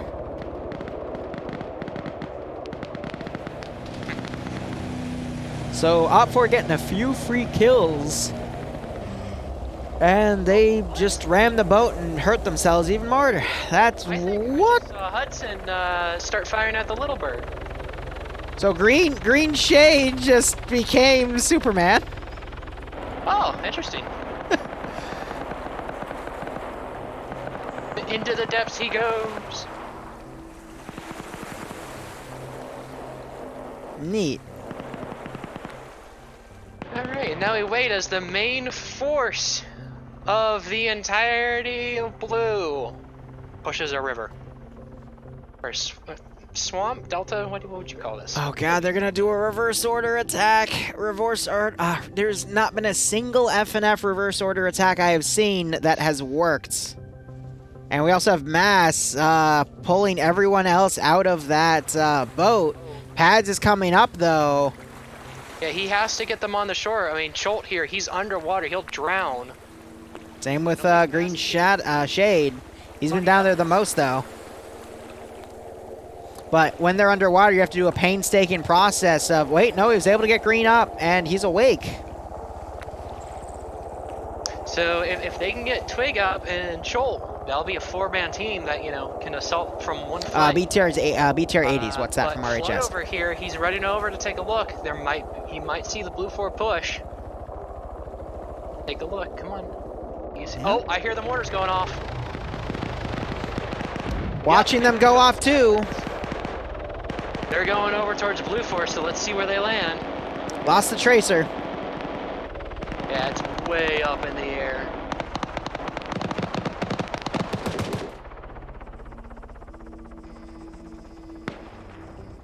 At that angle, though, I think they're firing at the boat. I don't think so. Yeah, they were. Yep. They were. That's 3 with a direct Right on the boat. No kills, though. But Pads can probably walk in. He's the one coordinating the shots because he does have the LR. He's going to still see movement, so he's probably going to order a repeat fire mission.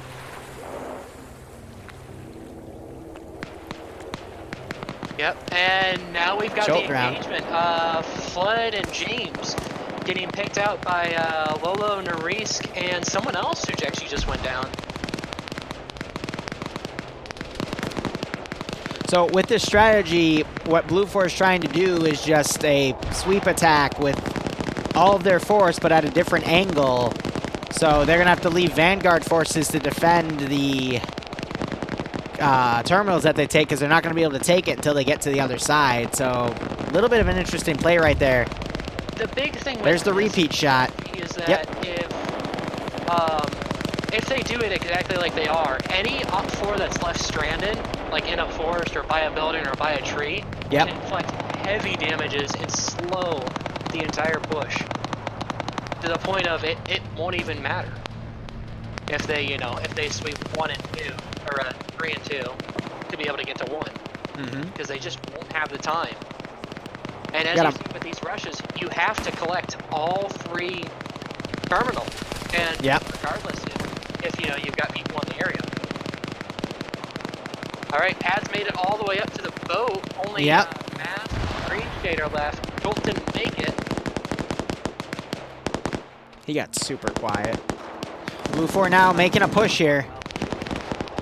Yeah, it looks like most of second platoon is moving up. Being overwatched by that marksman pair. They're gonna have to look everywhere. You know, they've got BTR to worry about. They've got a Dishcom to worry about. Pads gets a double kill, killing Mass and the other guy off the boat. Oh man. Oh, another shot by the PRP. that thing go? Oh, it moved back. Looking at the angle, potentially right into Blue 4's line. I'm gonna wait because I didn't see it go up. Yeah, I just tracked the angle here as long as he didn't move it, but that would make sense. And they've been really accurate with that mortar today, on like getting a direct hit on that boat. Oh, but it goes on the backside of a hill. But if he were to adjust that fire anywhere else, it would be devastating. Also, the UH-60 firing out its own dudes. It's not what it wants to do right now. And then the two Blue 4 marksmen, Wuna on top of a radio tower and Lurch opting to stay at the ground level. I've been seeing them take some pot shots on the side of Platoon 1 HQ for Op 4's position. And this BTR pushing up on its own, not a good idea. It is well within AT range of Blue 4. Blue 4, yeah. Not only do you have a base of fire, which is going to be flanked by pads, who came up the hill, but again, you've got all those guys right there that you don't even know about. Another mortar going up.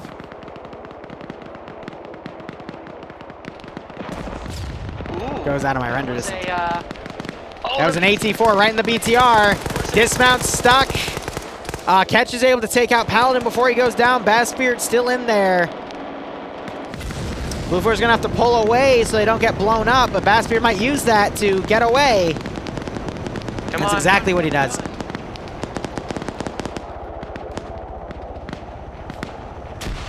Yes. Mortar landed, by the way, taking Cosmonaut down, but not killing him. Oh, and they brought one of their M2 Humvees up. Daniel's getting close to Flood and Jameson. Olaf's run up, and he's taking Potato hostage. What? What? Anderson's gonna run over. He doesn't even notice! What? Oh, no, he does. Olaf's being the one captured. Wait a second. What the hell? And Pads goes down, it looks like. Or no, they're shooting at nothing. Pads is up on the hill. He's gonna be able to get Martin. I think Olaf's defected. I think he has. Oh no. Blue 4 thinks there's a few units down to the west, but that's not the case. Yep, and Pads is going to take this M2 Humvee in the back line, and he's going to be able to use that to devastate an effect if he puts it up on that hill. Okay. He might even be able to catch his defector and show him no mercy. Did that Humvee go? Oh, it's already disappeared. Nice. Yeah, now you're getting more people. You've got Wiki, Night Owl, Nightshade. For whatever reason, they're not putting him in handcuffs. Do they have handcuffs? Yeah, they have handcuffs. He just has to surrender for them to be able to handcuff him. Gotcha. Grenades going on top of Platoon 1 HQ Op Force position, knocking 3 dudes out. Oh, I've seen, oh, I hear the mortar heading off. Yep, again. 2 more mortars going off. Oh, I wonder if they're going to target their own guy. Is that why Olaf's here? Just to feed information to the mortar? No. If that was true, I would God. lost the play of the game. Blue 4 just ran up and shot the remaining guys in the Op 4 position. Yeah, so now that hill is theirs, but they're going to have to clear out that radio tower. Mortars went to the right, landing really close to Nordy's position while he was bandaging. Thank God he was in the animation to move to his side further, closer to the ground. I think that saved him from the mortar there. He's got maybe one more HE left. Yep, I'm watching it arc. And it's heading, it's a flare round, okay. It took Olaf's guns. AT coming up, causing an explosive charge to go off, knocking out Rhino and a few other Blue 4 guys. And I watched Cullen's body fly off. Jesus Christ. Looks like it ricocheted back, but that was, holy crap, 1, 2, 3, 4, 5, 6 Blue 4 guys on the hill snapped. Wow, wow. That is the best explosive trap I've ever seen. Yeah, I'm seeing, I think they're just wasting ammo in the mortar now, because I think I'm seeing it being put way back there with smoke rounds, it looks like. Wait.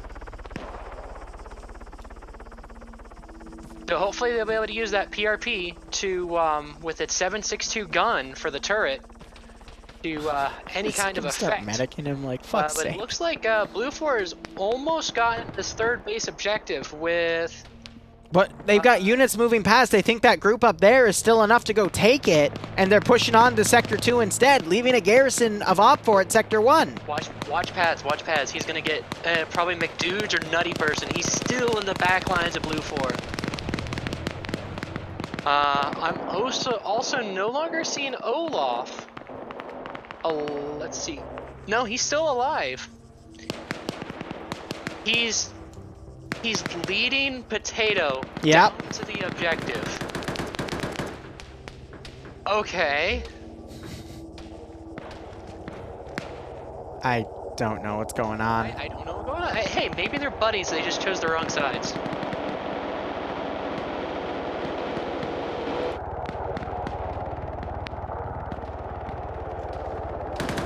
Oh, but Potato's gonna get caught out. He just got baited so hard. Oh. Are you kidding me? You probably play his radio, so how would they know? Oh. Just throw a grenade out of the smoke grenade. Is he gonna try to loot his body to take the gun now? Like, what? I mean, I guess that would be worth it. I'm so confused. How did that work? Why did that work? For whatever reason, Nelson is throwing a smoke grenade near himself over at Terminal 1. There's no one by. I think he's... They just gave Olaf a handgun. I'm so confused. Pads is down, by the way. It was picked off. I don't see any dead Blue 4 around him, though. Oh, but Pads gets back up just as you say that. Yep. Streamer's curse. Don't say that, because I'm the mission maker. Remember what happened last time? Yep. Op4 helicopter doing another close run, getting shot at by Blue 4 from the beach. Again, I just don't think shooting at helicopters is the right thing to do unless they're shooting back at you. Because that just gives your position away. Terminal 3 still not taken. With a large, like 3 or 4 people out in the field behind from where Blue 4 I don't know how this remaining Blue 4 garrison on the ridge is gonna take Terminal 3 from here. They're down a lot of dudes. Pad's still up. Trying to see who he's gonna pick off. Nope, he's still medicating. This was fun, guy. AT just came in, and I don't think that knocked Poe back. Poe got shot from the east. Blue 4 spreading out way too much here.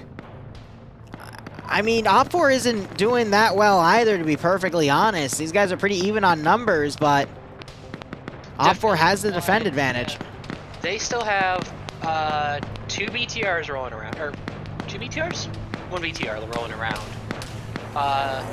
The PRP, which again, 7.62 gun on that. They're trying to line up AT. Anderson gets a shot on T5 Bay's APC. That means CO is dead, and that Vic's cooking off. It might blow up Sholin's building too. They got to be careful. But the PMP's coming down. It's got a 7.62 turret, and I assume the mortar's out of ammo. Yeah, but I mean, they're no longer using it, so. Yeah, so they're using it now for the 7.62 turret. And that's what they want to use it for. Didn't blow up the building. Unable to push off that shore. Oh, but the driver has to be careful. They're submerging themselves. It would be amphibious. It is amphibious? It is amphibious, yeah. Interesting. Almost all the BMP models, unless the models that have a D in their name, are amphibious. Yep, and there he goes, just right under the water. Screw dry land. Yep. Now it is a boat, and it is trying to kill Fist, and Fist was unable to get away. But this Blue 4 group doesn't have any AT remaining. They used it on the BTR. The closest piece of AT is... Oh, I don't see any. Little Bird's taunting them too. Oh, one of the pilots moved out of this helicopter. And Yep, he's trying to land by Terminal 1. Nelson's back here. I think he saw the parachute. But yeah, they're going to try to take that so they can at least... that's a crazy strategy, but it might work. It just might work. Only 33 minutes in, so there's only been 18 minutes of round because the first 15 were combat. Bay is moving up, though. Spots Warwick and knocks him out. Bay, again, one of the top 5 players, in my opinion, in Friday Night Fights right now. Him and Nemesis are always in my top 5. He is really keeping that shoreline suppressed. Oh, yeah, and it's going to fire up more Blue 4 guys in the distance. Zine and Nordy. Zine is trying to shoot at it with his gun. And he is now dead. So Anderson is in the top 5 as well, but Bay, I would say, is better. In that one. But Nelson went down into the forest. I think he definitely knows that Wolf's out there. He's just waiting for him to pop up. Yep, back at Terminal 1, Nelson's running right up to him. Yeah, we've got Hudson and Eagle also in the general area. So if Nelson goes down... Throwing some grenades, trying to find him. Wolf doesn't see him. Nelson gets the headshot. And that's it. Blue 4's in trouble because they have an an IFV with a gun, and it is picking people off on the coast because he realizes Blue 4 doesn't have any AT left. Otherwise, he would have been shot already.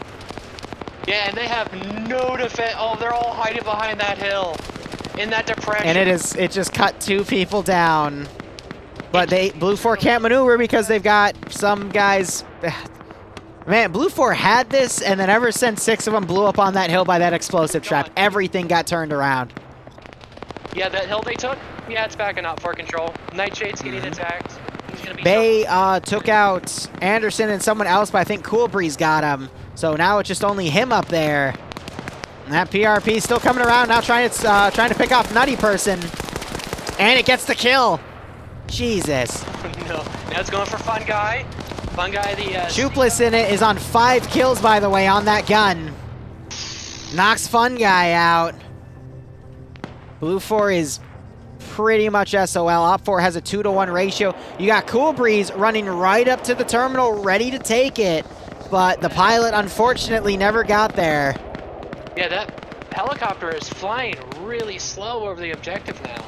It really wants to try to take 1, but they've just brought more people over. There's 1, 2, 3, 4, 5, 6, 7 people in the general area of Terminal 1. Yeah, they're not going to take that with just 1 person. Yeah. Oh, and Nightshade goes down to, what is that, Logan? I think it was Logan, yep.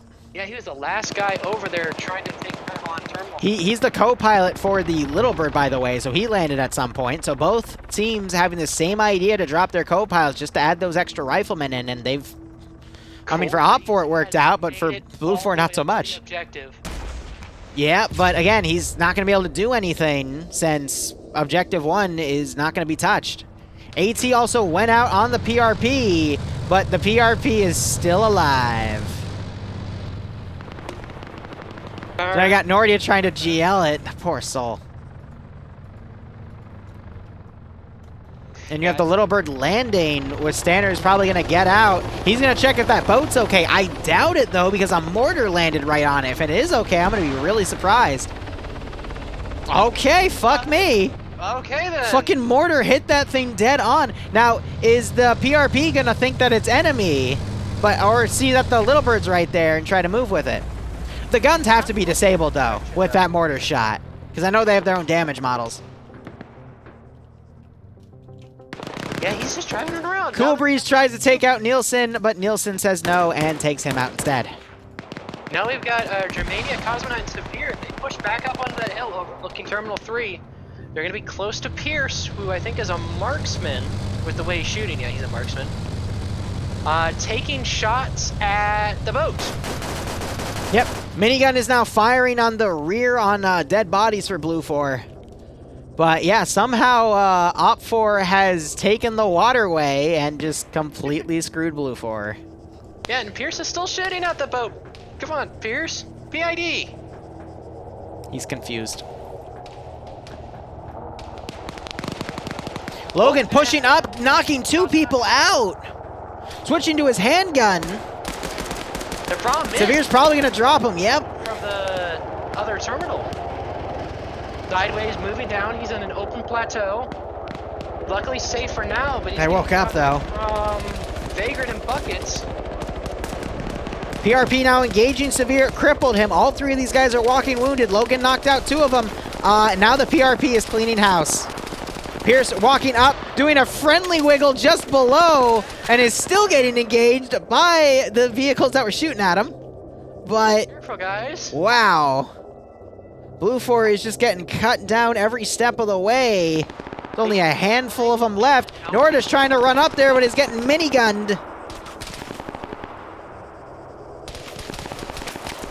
Oh, more shots going in his back. The radio blocking some of the damage. Oh, and he gets shot right up the ass. Okay, so Sideways was able to make out that hill and over to Misu, who's in a little valley right now, overlooking pads, which I think they just took down. Pierce is going to be able to... Oh, I heard him. Shot AT hit the helicopter as it was landing. Oh. That was Buckets. Was right there. Yep, they set up this position earlier trying to catch some Hueys, some Humvees coming in and out of position. He does have the aircraft kill to prove it. Blue 4 could not catch a break. See, they had a really good plan, and then they committed a bunch of people on the coast. Again, the only way a steamroll strategy works is if you commit everyone. You have to keep everyone moving. Yep. Regardless if you lose Terminal 3 and, you're pushed through Terminal 3, you have to keep pushing so as a unit. what happened was they split off their force, but half of the force split that went to 3 got blown up on the hill, and no one was able to communicate that up. So Blue 4 didn't realize that they lost that large chunk and kept pushing to 2, thinking they'd be able to secure 3 with that larger force, not realizing they had half left, and thus Op 4 was then able to take advantage of that, encircle the force going to 2, and just completely annihilate Blue 4. So one link in the chain. Did survive that crash, and Buckets is over there coming to hunt him down. Mm-hmm. And Olaf still has a handgun. He might be able to actually shoot someone this round. Because oh, we got a rifle too. Yeah, I mean, there's a couple dead bodies. Oh, and there's Kevin shooting through a little slit over at Misu. Mm-hmm. Ryan throwing grenades out the front gate to make sure no one gets up there. Sideways needs to consider trying to flank around here. Yeah, Little Bird. Back, he can get over these walls.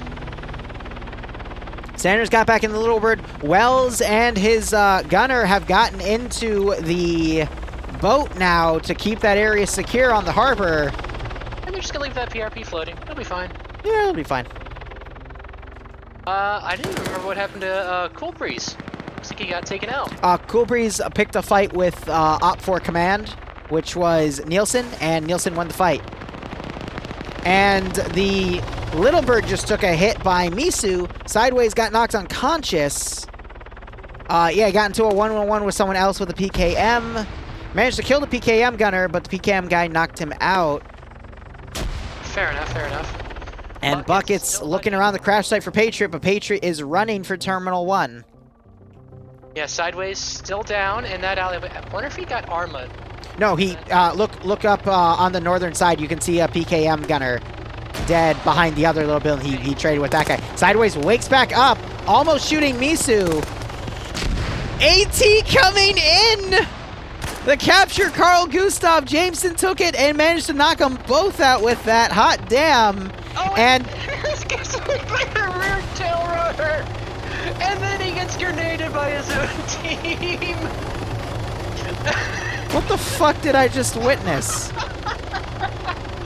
Oh boy.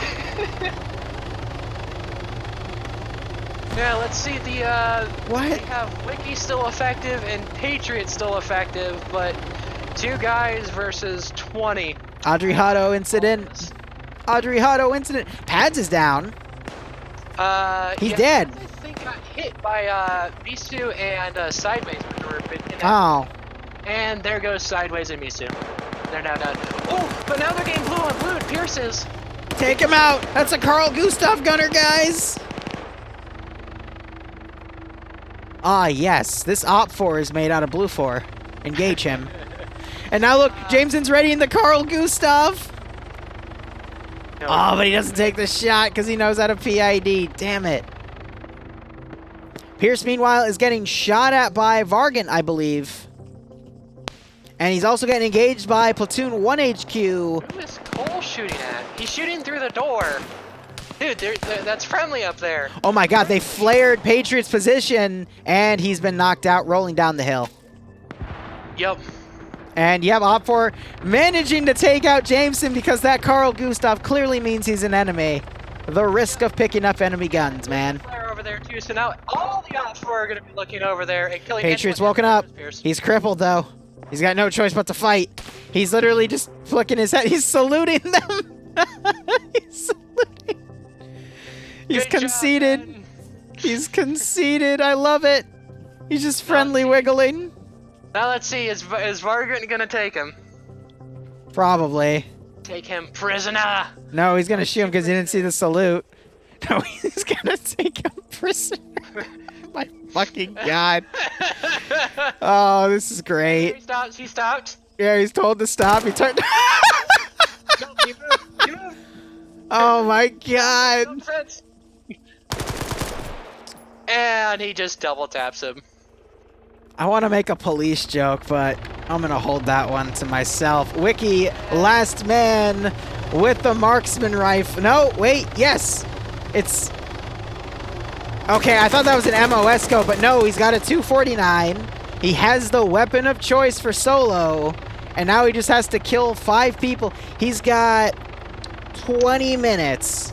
He's got 20. If he can take 3, I will be impressed enough. All he has to do is kill everyone here, get in the Little Bird, fly over to Terminal 1, initiate the hack, kill everyone up there, somehow deal with the frickin' thing in the shore, and, yeah, he'll be fine. I got a perfect plan for this. So, what he does is he takes the helicopter. Yep. He doesn't accidentally jump out of the helicopter while sending it at the boat, so it blows up. And then, as he's finishing it on the second objective, he can hit that after the Terminal 1's been taken. The roleplay in this match has been strong, yes.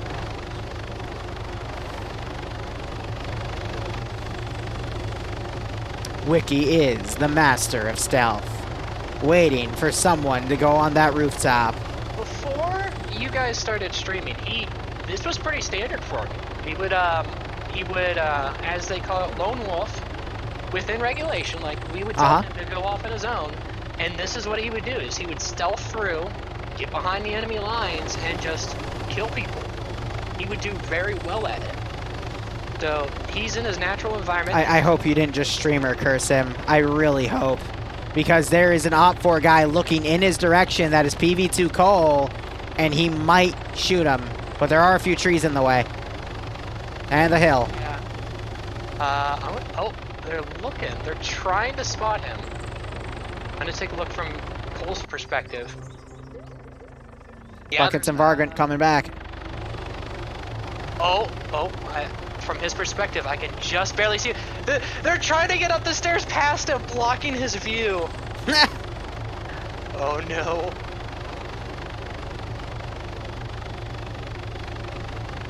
There it is. Yep, there's the sight line. He's got it.